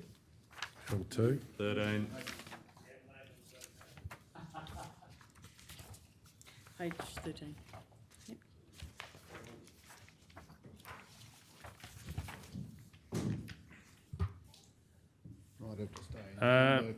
L2, claim for damages. Do we have a mover? Councillor Taylor. I have a conflict. Please go ahead. I have a conflict in L2, claim for damages Roma. The declaring councillor is myself, Wendy Taylor. The person of interest is Karen Pern, who is a personal friend. Karen is the claimant, and I've declared a conflict of interest, and I'll leave the room while the matter is discussed and voted on. Okay, any other conflicts?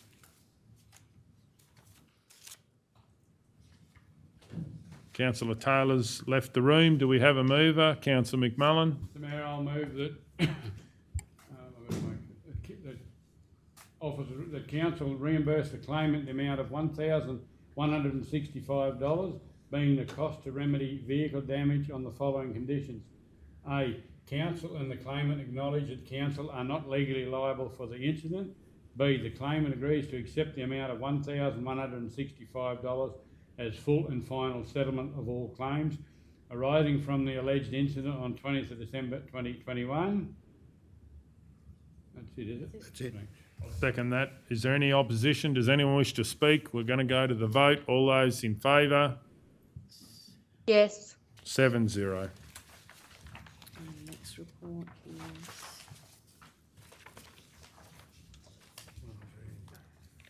page 19. L3, Olympic Games 2032, Regional Opportunities. Councillor O'Neill. I'd like to move the Council 1 undertake an assessment of council assets, regional pools and sporting grounds to analyse what facilities could be used by Olympic teams for 2032. Secondly, undertake an assessment of council assets to analyse how to increase our facilities' potential use by Olympic teams for 2032. 3, develop a draft prospectus highlighting our regions and ideal location to host an Olympic team or teams. And 4, be provided a report on upcoming ordinary meeting of council, which includes the facilities analysis and draft prospectus for tabling and consideration. Councillor O'Neill, to me, it doesn't really spell it out there. It might be in there, but I really think in light of other things that may happen in the future, would you have any interest to put in there, like contact, institutes of sports, even the Olympic Committee, like to get some technical information about what facilities need to be up to? So we're really going to the horse's mouth rather than what we think. And so, if they were ever to be used, what would we need? Because we may actually need even different infrastructure than we've got. I understand. So what level of detail are we going to get out of that when we get it back? Like, will it have, do you think there's enough in your recommendation to get that sort of information so we know that it's up to that standard, or do we just say we've got all this and it's available? So I'm happy to include, Cal, if you make number 3 number 4, and this will be number 3. The council undertake an investigation by contacting relevant stakeholders associated with the Olympics in 2032 to understand the specific requirements needed by Olympic teams for hosting. I think that's largely what you mean, isn't it? Go out and talk to the relevant stakeholders to understand what. Like institutes of sports, Olympic teams. Well, I didn't want to list them because if you say relevant stakeholders, that's broad enough if we miss one, Righto, do we have a seconder? I'm happy to.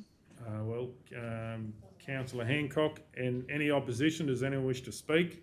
Just to say, Mr Mayor, I think there's a real opportunity here in our community being in a perfect location to host an Olympic team or teams.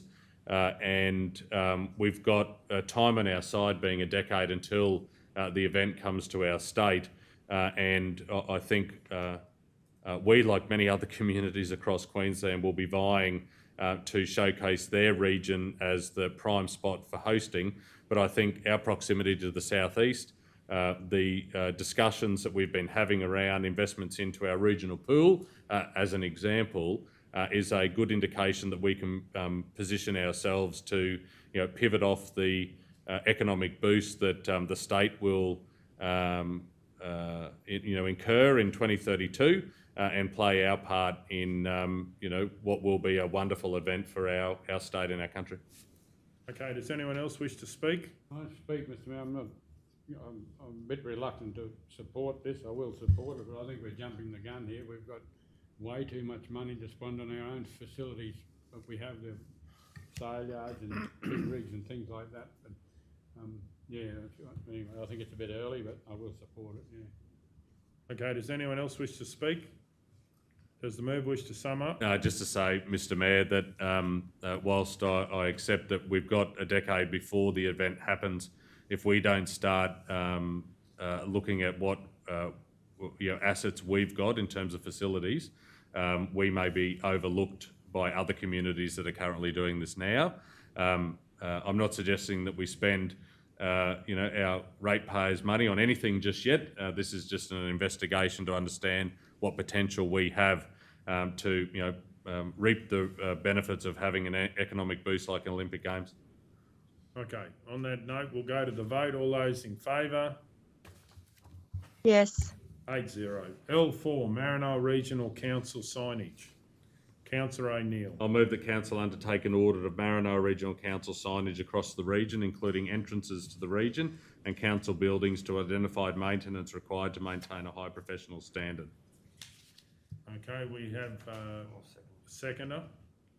I'd like to propose an amendment that we include in that with opportunities for signage for operating locally or local area signage. Does the mover wish to accept that amendment?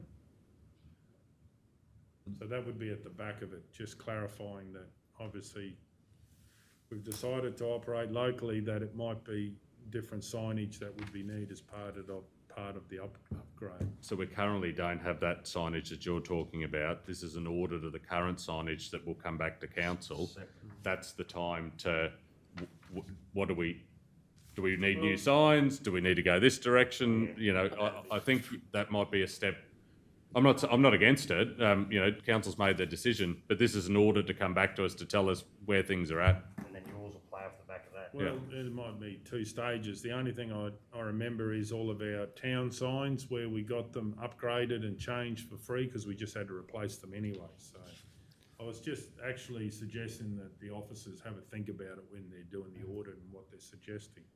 Otherwise, we're going to get the report back and then we're going to have to go and make a decision on what to do. Well, I think that will allow us to go in many different directions, and yours should be one of them. I mean, that's the reality. I just think it's too soon. Just the audit will come back and then there'll be, decisions to be made. I'll withdraw that in the interest of time. Are you getting a seconder? Because I just want to speak. Yes. I second it. Councillor Burke. You'll see in the details of the report, and I spoke briefly with the director this morning.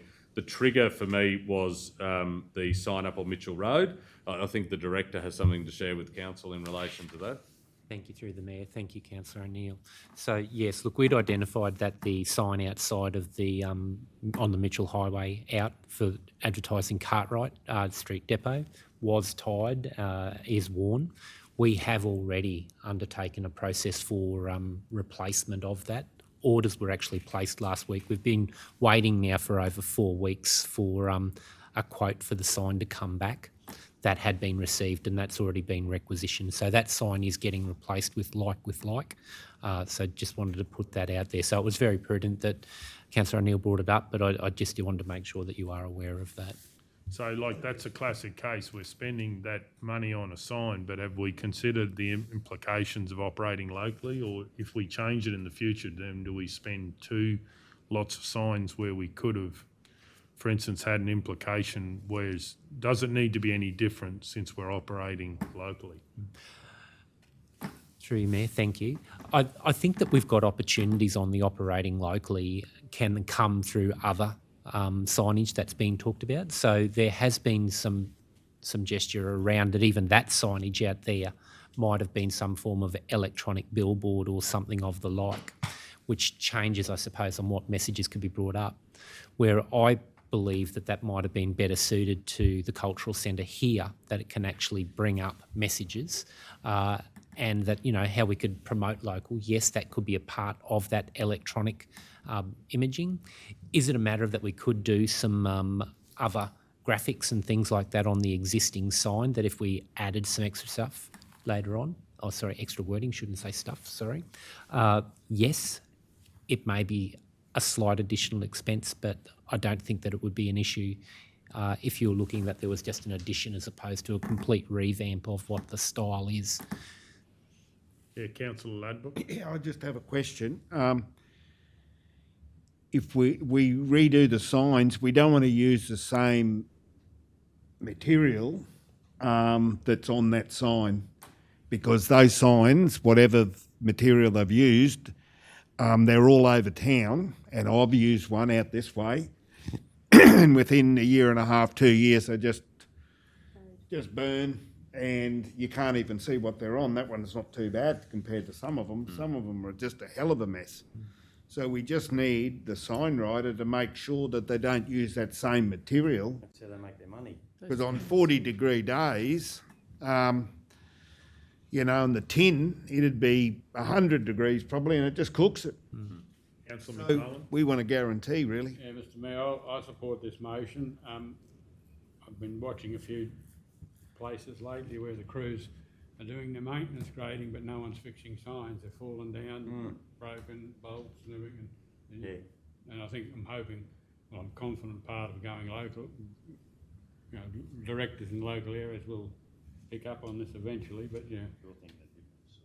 Oh, no, it can, I mean, it's an audit of Maranoa Regional Council signage, so that includes all signage, Well, yeah. sorry, just, when I saw this, I've been thinking about putting an S170, but this is sort of in line with the amount of signs and bollards that are left on footpaths and job sites, and those bollards aren't cheap, and they're just rotting, and I put one in a request on Pinelands Lane the other day, that they're low in the grass, and they're expensive things just to be left there, so I'll put an S170 because it's a slightly different thing to that.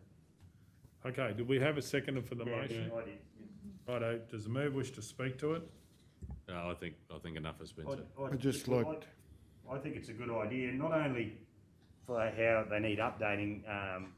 I know last year I put in one for the Mount Moffat sign, and Main Roads didn't replace it like for like with the information, but they just still had to bring that's as old as 30-year-old, that sign, still had to bring Shire signs, and we've got numerous ones on our facilities that haven't been updated, you know, so I think it's a great idea, and hopefully we can get the place looking pretty smick. I'd just like to, if we could make a little amendment to make sure that we don't use, I don't know, you know, the material that's been used in previous signs, because you want them to last. So it might be a recommendation from the audit.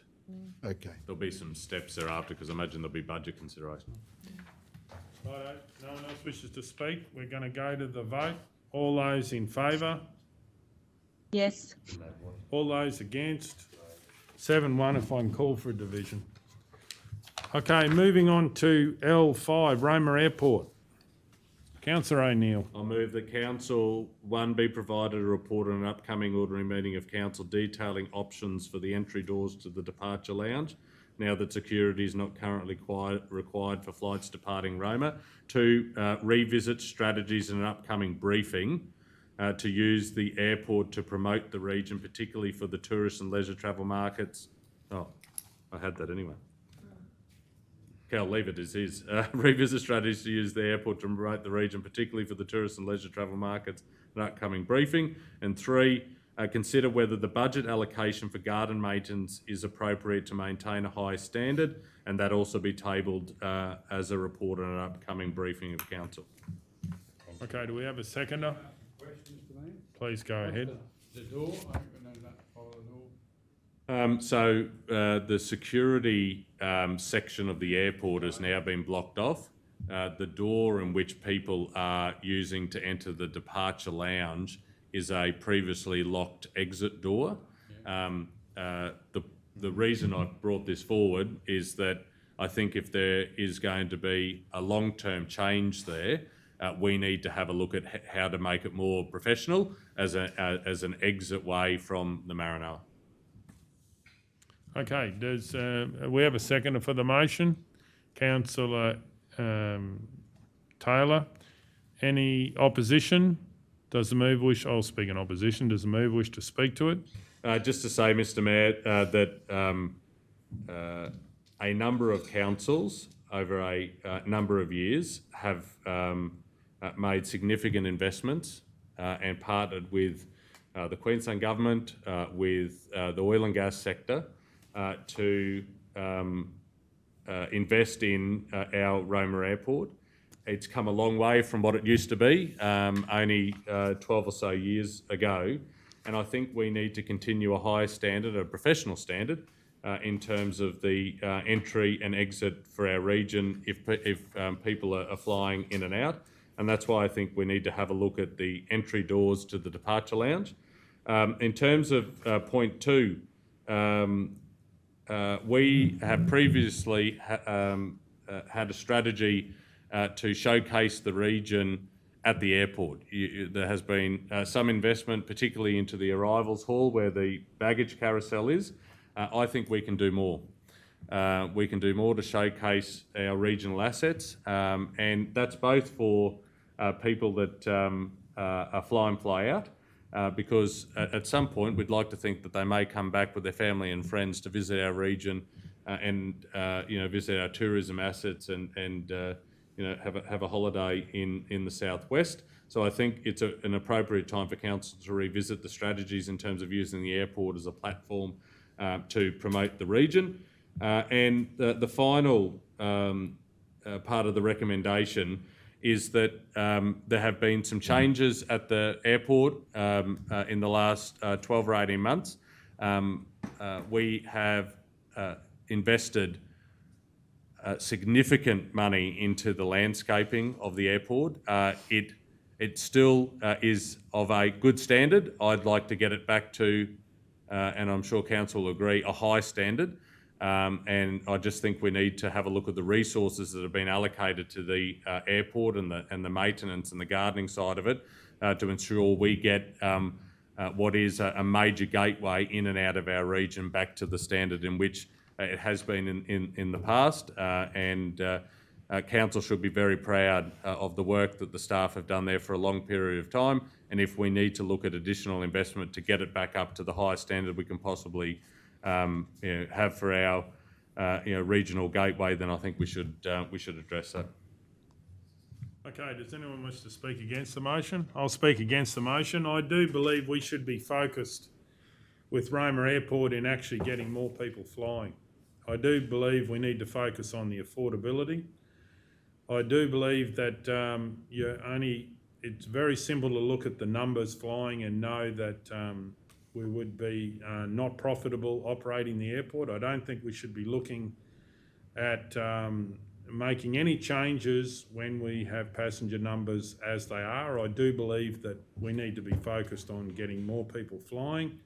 I think we also need to adjust our operating costs and what we spend on the airport by making that more affordable. And one of the first things you do is you reduce expenditure. So I don't think we need to be really focusing on that. And I do believe it is a different airport how it operates now as far as revenue, and we need to focus on the new model to move forward. Okay, does anyone wish to speak for the motion? Councillor Taylor. I'd just like to speak especially about number 3 where the garden maintenance is. I've had a lot of people tell me the front of the airport is looking sad, as they do with most of our entrances to town. So I think our standard needs to be picked up as far as the beautification of all our towns, but I have had a lot of comments about the one at the airport. Okay, did someone else wish to speak? I'm the same as Mrs. Taylor. Councillor Taylor, just to speak about, I agree with number 3, but maybe not need to put more money. It's just probably more efficient practices and attention to detail, and I'm the same. That's across the board. Okay, does anyone else wish to speak? Councillor McMullen? I'm not in support of this at this point in time. This facility, it's been 10 or 12 years or whatever it is, but it was built back in the boom and now it's become a liability, and I just think we need to pull back on any expenditure until we get some more income into the budget or the reserves. Some more saved money into the reserves. Does anyone else wish to speak? Does the mover wish to sum up? Yeah, thanks very much. Just to highlight that there isn't a budget allocation being suggested here at all. The first point is for us to get a report as to whether the most appropriate entryway to the departure lounge is in fact through a previously closed exit door.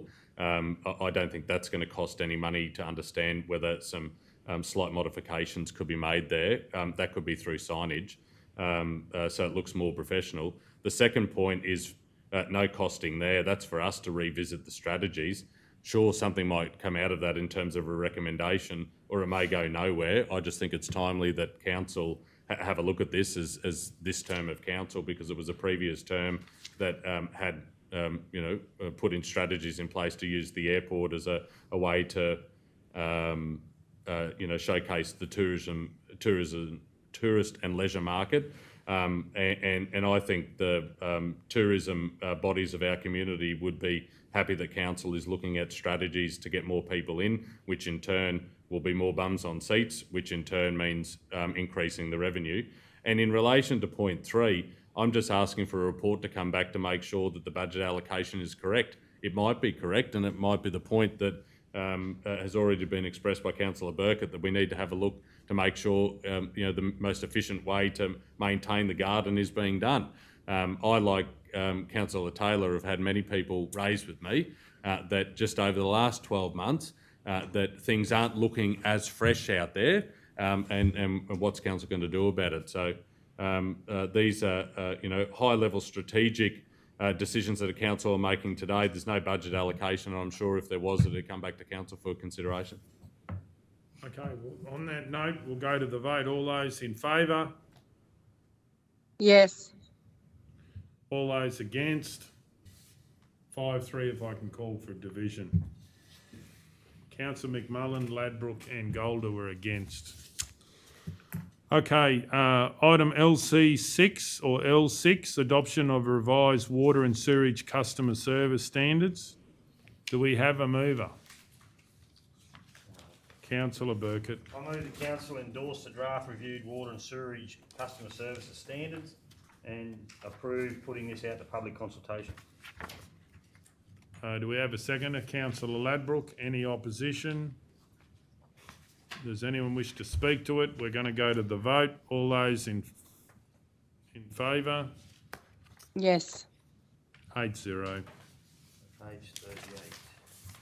Page 38, L8, community consultation, wheelchair-friendly outdoor tables. I'd like to move that council, 1, seek feedback from potential users, families, key stakeholders and community about where wheelchair-friendly outdoor tables could be placed across the Maranoa. 2, be provided with a further report containing received feedback and possible opportunities for future consideration. Do we have a seconder? Councillor Burkett. Any opposition? Does anyone wish to speak? I will speak to it. Certainly saw these and thought it was a fantastic opportunity, and it doesn't take long to speak to someone with a disability to realise that they definitely don't have the same opportunities as far as access, and they, I've had situations where they will say, jump in a wheelchair and see how it is. And if it's something that can make it more usable and improve things, then we should be trying and having a go at this. Okay, does anyone else wish to speak? We're going to go to the vote. All those in favour? Yes. 8-0. L9, extension of the register of pre-qualified suppliers for accounting and internal audit services. Mr. Mayor, Yes. I have raised a conflict on this at the last meeting. It's the exact same conflict, so I will be leaving the meeting. Okay, thank you. L9, extension of register of pre-qualified suppliers for accounting and internal audit services. Do we have a mover? Councillor McMullen. Mr Mayor, I'll move that Council 1 approve the extension of the register of pre-qualified suppliers for accounting and internal audit services, setting the new end date 30th of April 2024. 2, approve the Chief Executive Officer or Delegate to update the deeds of agreement for an extension to 30th of April 2024. We have a seconder, councillor Ladbrook. Opposition, does anyone wish to speak? We're going to go to the vote. All those in favour? 7-0. Will someone contact councillor Hancock, please? Now, are we going on to late first, that one? We've done all the white. We're on the pink Confidential, now. we've done a lot. I've done it, Edwina, if that's what you're doing. Yeah, Let's brilliant, go thank you. Deputy Director Cam, because he's on that seat now. I can't see that there's anyone there. Is that where you start? Yep. C1. Is he not there, Darren, did you say? I think he is. He's not there, John? If I just walk around there to see whether they're still there. Okay, have we got councillor Hancock back yet? Just on now, Mr Mayor, thanks. Righto.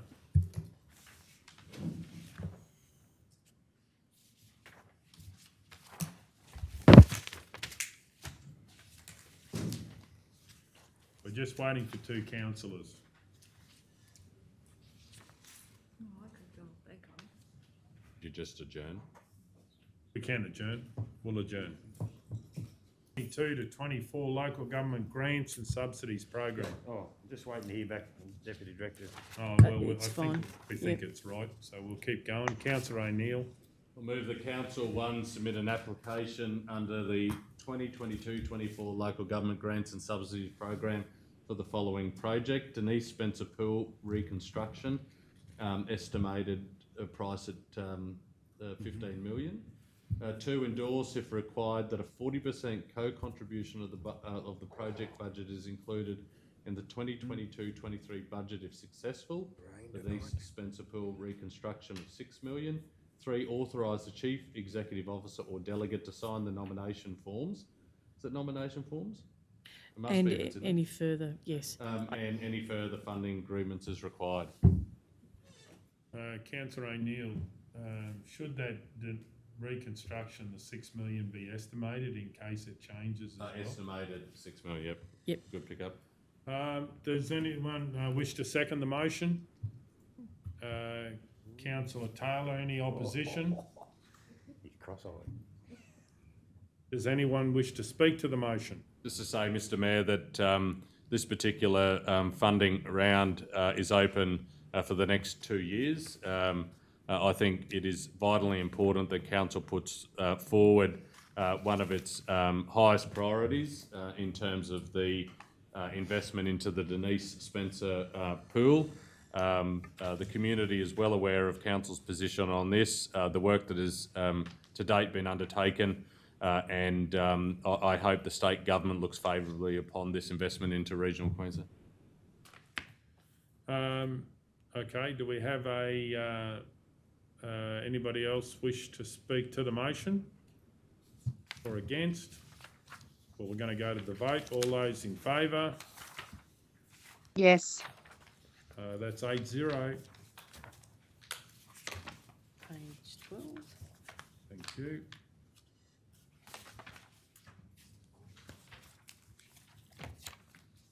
Item C2, acquisition of historic asset. I'd like to move that council note the officer's report as presented and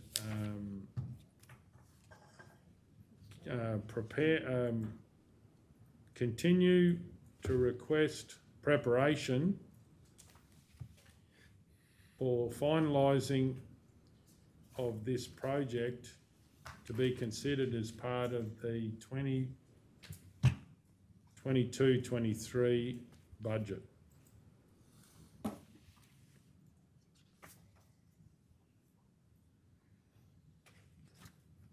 And we have a seconder, Councillor Ladbrook. Any opposition? Does anyone wish to speak? I certainly do. I do believe that this is a very important thing that council has been working on for a long time. And I do believe that the opportunity is there to secure something that would be so important for the people of the Maranoa. And I certainly believe that there is opportunities in the future to work with the people of the Maranoa, but first it's very important to keep going with what we have moved in council in the past. Does anyone wish to speak against the motion? Yes. Councillor Hancock? Yeah, Mr. Mayor, once again, if we had a huge bucket full of money, you know, I'd be in favour of this, but we don't. And I just simply cannot support buying this, using this as another project. For me, it's actually another project being put forward in Roma. There is projects in our regional towns that we yet still have not had the funding for to complete those projects. And I just believe that we need to complete some of these projects in the smaller regional towns before we once again bite off another project, and a major project this would be for Roma. So on that basis, I just can't support this because I actually don't think we can afford it. Okay, does anyone wish to speak for the motion?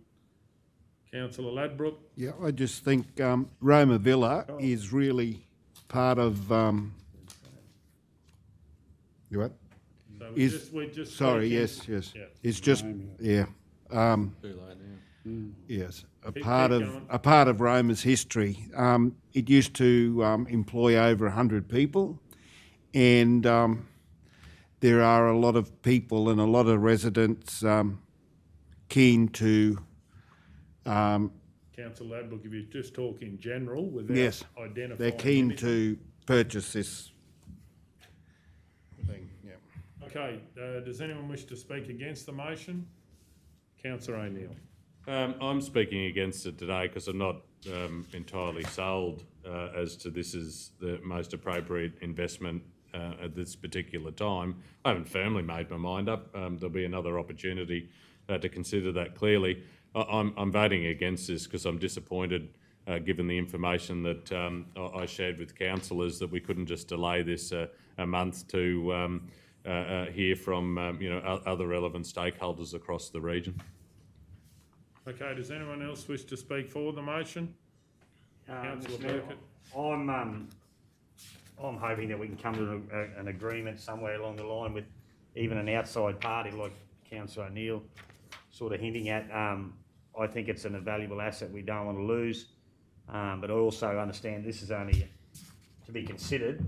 It's not signed, sealed and delivered, so there's a long way for it to go yet, but I'd hate to see we lose a great asset like this.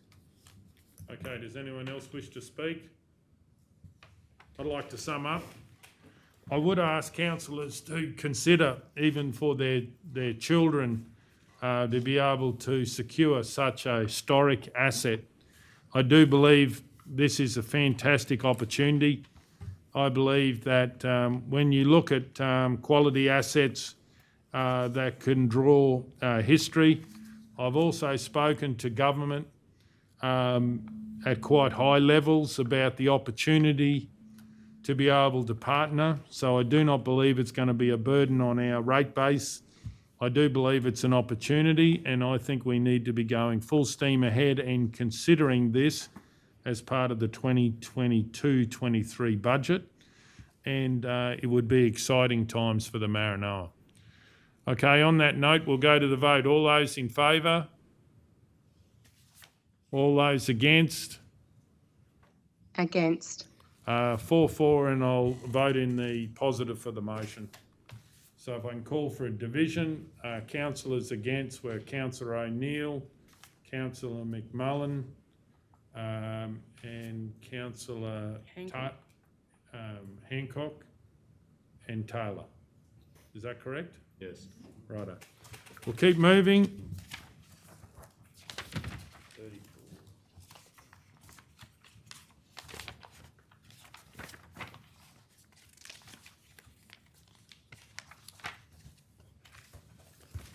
C3, claim for damages, vehicle damage.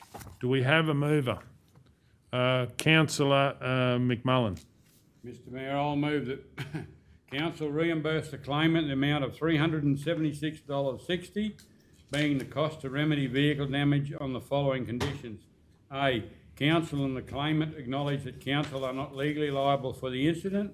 B, the claimant agrees to accept the amount of $376.60 as a full and final settlement of all claims arising from the alleged incident on the 22nd of December 2021. We have a second to Councillor Guthrie. Any opposition? Does anyone wish to speak to it? We're going to go to the vote. All those in favour? Yes. 8-0. C4, Expressions of Interest, Regional Arts Development Fund, RADF Committee. We have a conflict. We have a conflict and I believe you've declared that, have you? Yes, yes. Yes. Okay, so do we have a mover? Can I ask a question? I'm happy Please. to move it, if Councillor Hancock's not. The recommendation, we should actually say who they are, should we not? Well, would you like to move it and say that, or Well, I just want, do you want a clarification on that? it is public information. Should Will be be, when I should be move. once the... Yeah, all right. Yeah, I mean... Well, Councillor Hancock, if you want to move it, you can. No, that's okay, Councillor O'Neill. I'll Mayor, I'll move that Council 1 endorse the 2 applications received as expressions of interest, being, someone point me to a page. 42. 41, Being, Vicky Vicky Beats. Bites and Sally West, to join the RADF committee for a 2-year period, and 2, remove the need to supply a resume when submitting an expression of interest to join the RADF committee. Okay, do we have a seconder? Happy to. Councillor Hancock, any opposition? Does anyone wish to speak? We need to go to the vote. All those in favour? Yes. 7-0.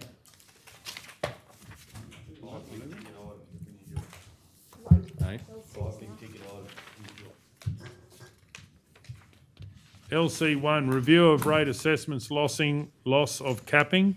I'd like to move the council note the report is presented. Consider the option of removing capping from budgets for rateable assessments. 3B, provided a further report at the next ordinary meeting containing rate assessment concessions approved during the 2020-21 year and 2021-22 financial years, and all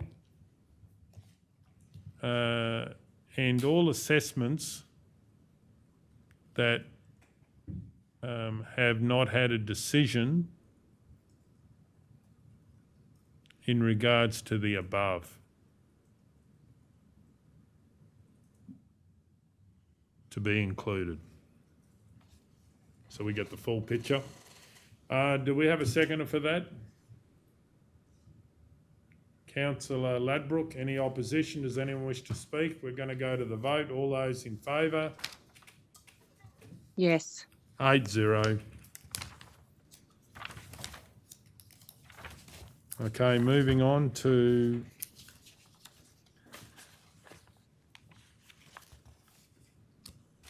the next page number, please. 7, thank you. LC2, amalgamation of petroleum leases. Do we have a mover?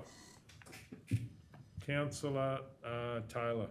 I'd like to move that Council 1 receive and note the report as presented, and 2, consider the impact of these amalgamations will have on the current and future budgets. Okay, do we have a seconder? Councillor O'Neill, any opposition? Does anyone wish to speak? We'll go to the vote. All those in favour? Yes. 8-0. Okay, moving on to LC3. LC3, I believe, is Yes, it? page 22. Page 22, thank you. LC3, Sayard's Business Unit Improvement. I would like to move that we authorise the council, authorise the CEO to undertake due diligence required for a decision to be made at the next ordinary meeting for council to consider appointing a suitably qualified industry experienced general manager for Roma Sayards. Is there any more, Kel? Yes, he's just scrolling down. Commercial. Under a commercial contract arrangement. That's the second part of it. So what's the next point? You're still on point one. So I've got commercial. This is still You flowing just off. scroll up a little bit. There we go. Under A.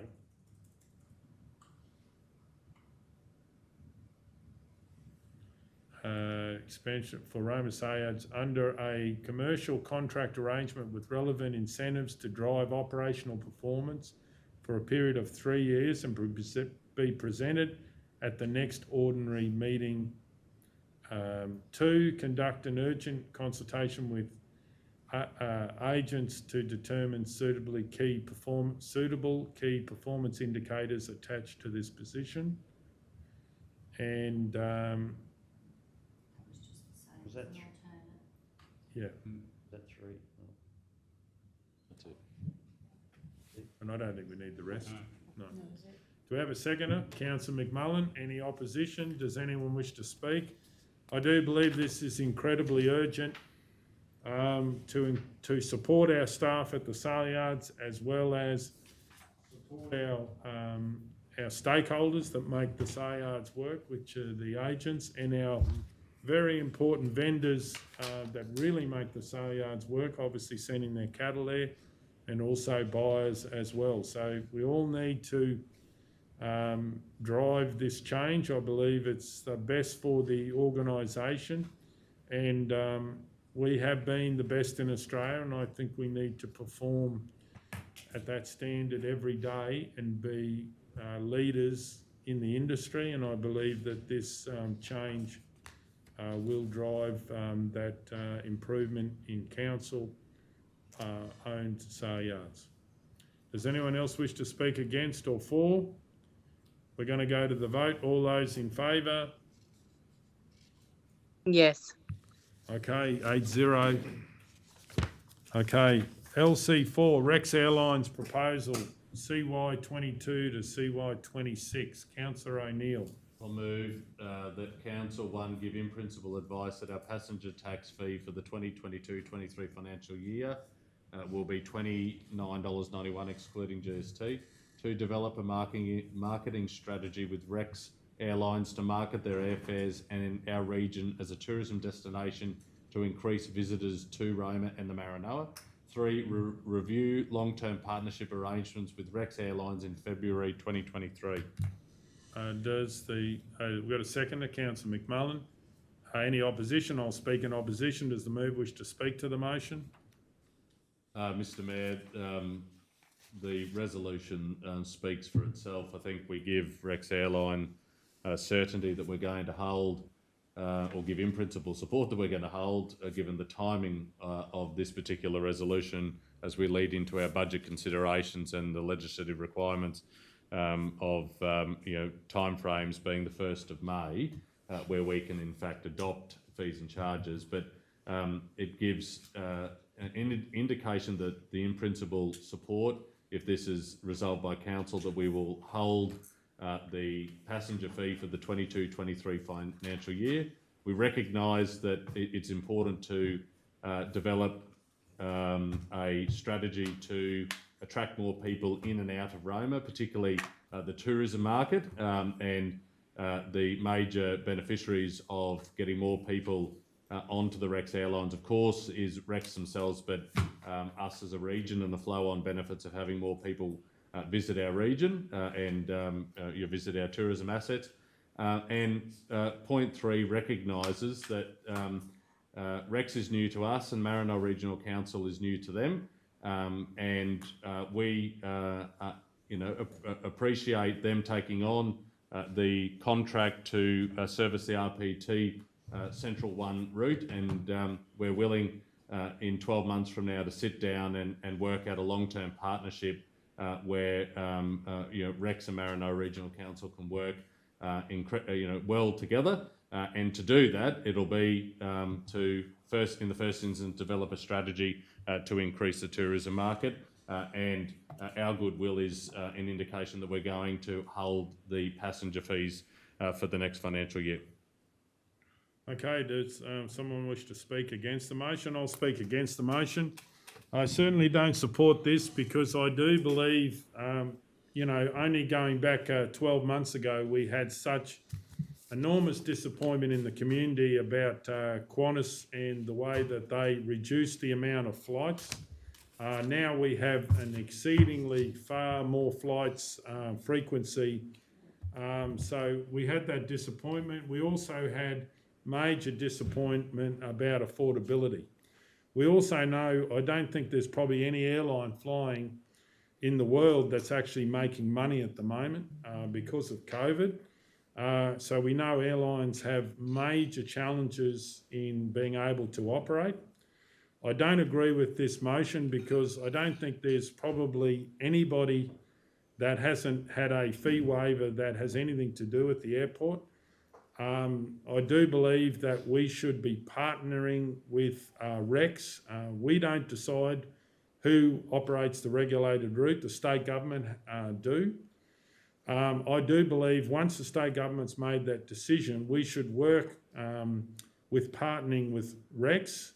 And to be a partner with REX is the opportunity to increase the community fares.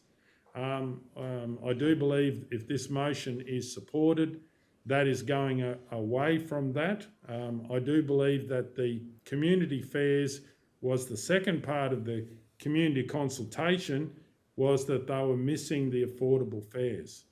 So I believe we need to not focus on what we need as a short-term issue for our airport, and we need to get the passenger numbers up at the airport, but more importantly, we need to supporting our residents from the region and or business to actually fly more and have an affordable link to the southeast corner. So we're in a situation now that we're saying that we don't want to partner with REX, which their offer is clearly stated, and that I am concerned that we are not going to get the community fares that we would get if we partner with REX. I also think that we're in a situation that we do not have any other operators that can operate a regulated passenger service. Only could we ever get in is charters. So we do need to grow the amount of people flying. It's at a terrible historic level compared to, obviously, because of COVID, and we need to get it moving. So I do believe that we need to partner with REX, and I certainly will not be supporting this motion because we need community fares, we need more of them, we need more people to fly, and I am concerned about the disappointment of the general public. We've got a fantastic frequency compared to what we used to have, but we also need the affordability. And I do believe when we've got a new operator that we need to put our best foot forward and lock in something that works for them and works for the people of the Maranoa. Okay, does someone wish to speak for the motion? Or against the motion? Does the move wish to sum up? Thanks very much, Mr Mayor.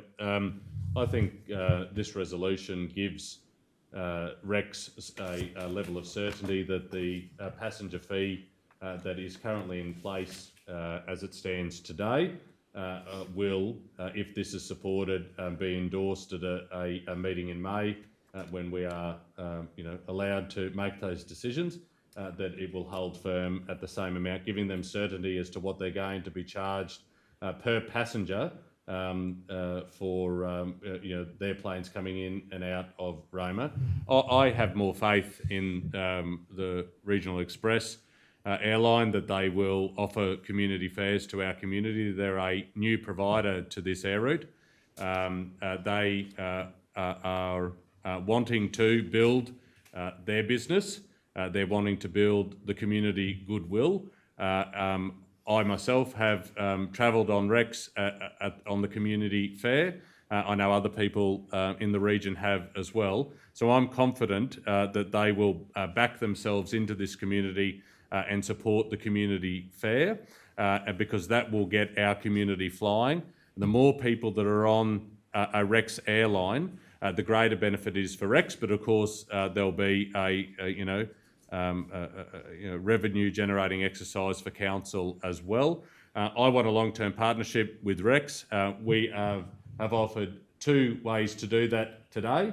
That's holding the fee where it is and to develop a marketing strategy with Rex to ensure that they are getting more people on their planes and that we're sharing with them that we're going to sit down with them in February 2023, which will be approximately 12 months that they've been working with us to come up with a longer term strategy through to the end of their contract. Okay, we'll go to the vote. All those in favour? Yes. All those against? 6-2 if I can call for a division. Councillor Ladbroke and Golder was against. Any further business, councillors? Kel, have we got any others? Excellent. Okay. If there's no further business, we'll close the meeting at 7:54 p.m.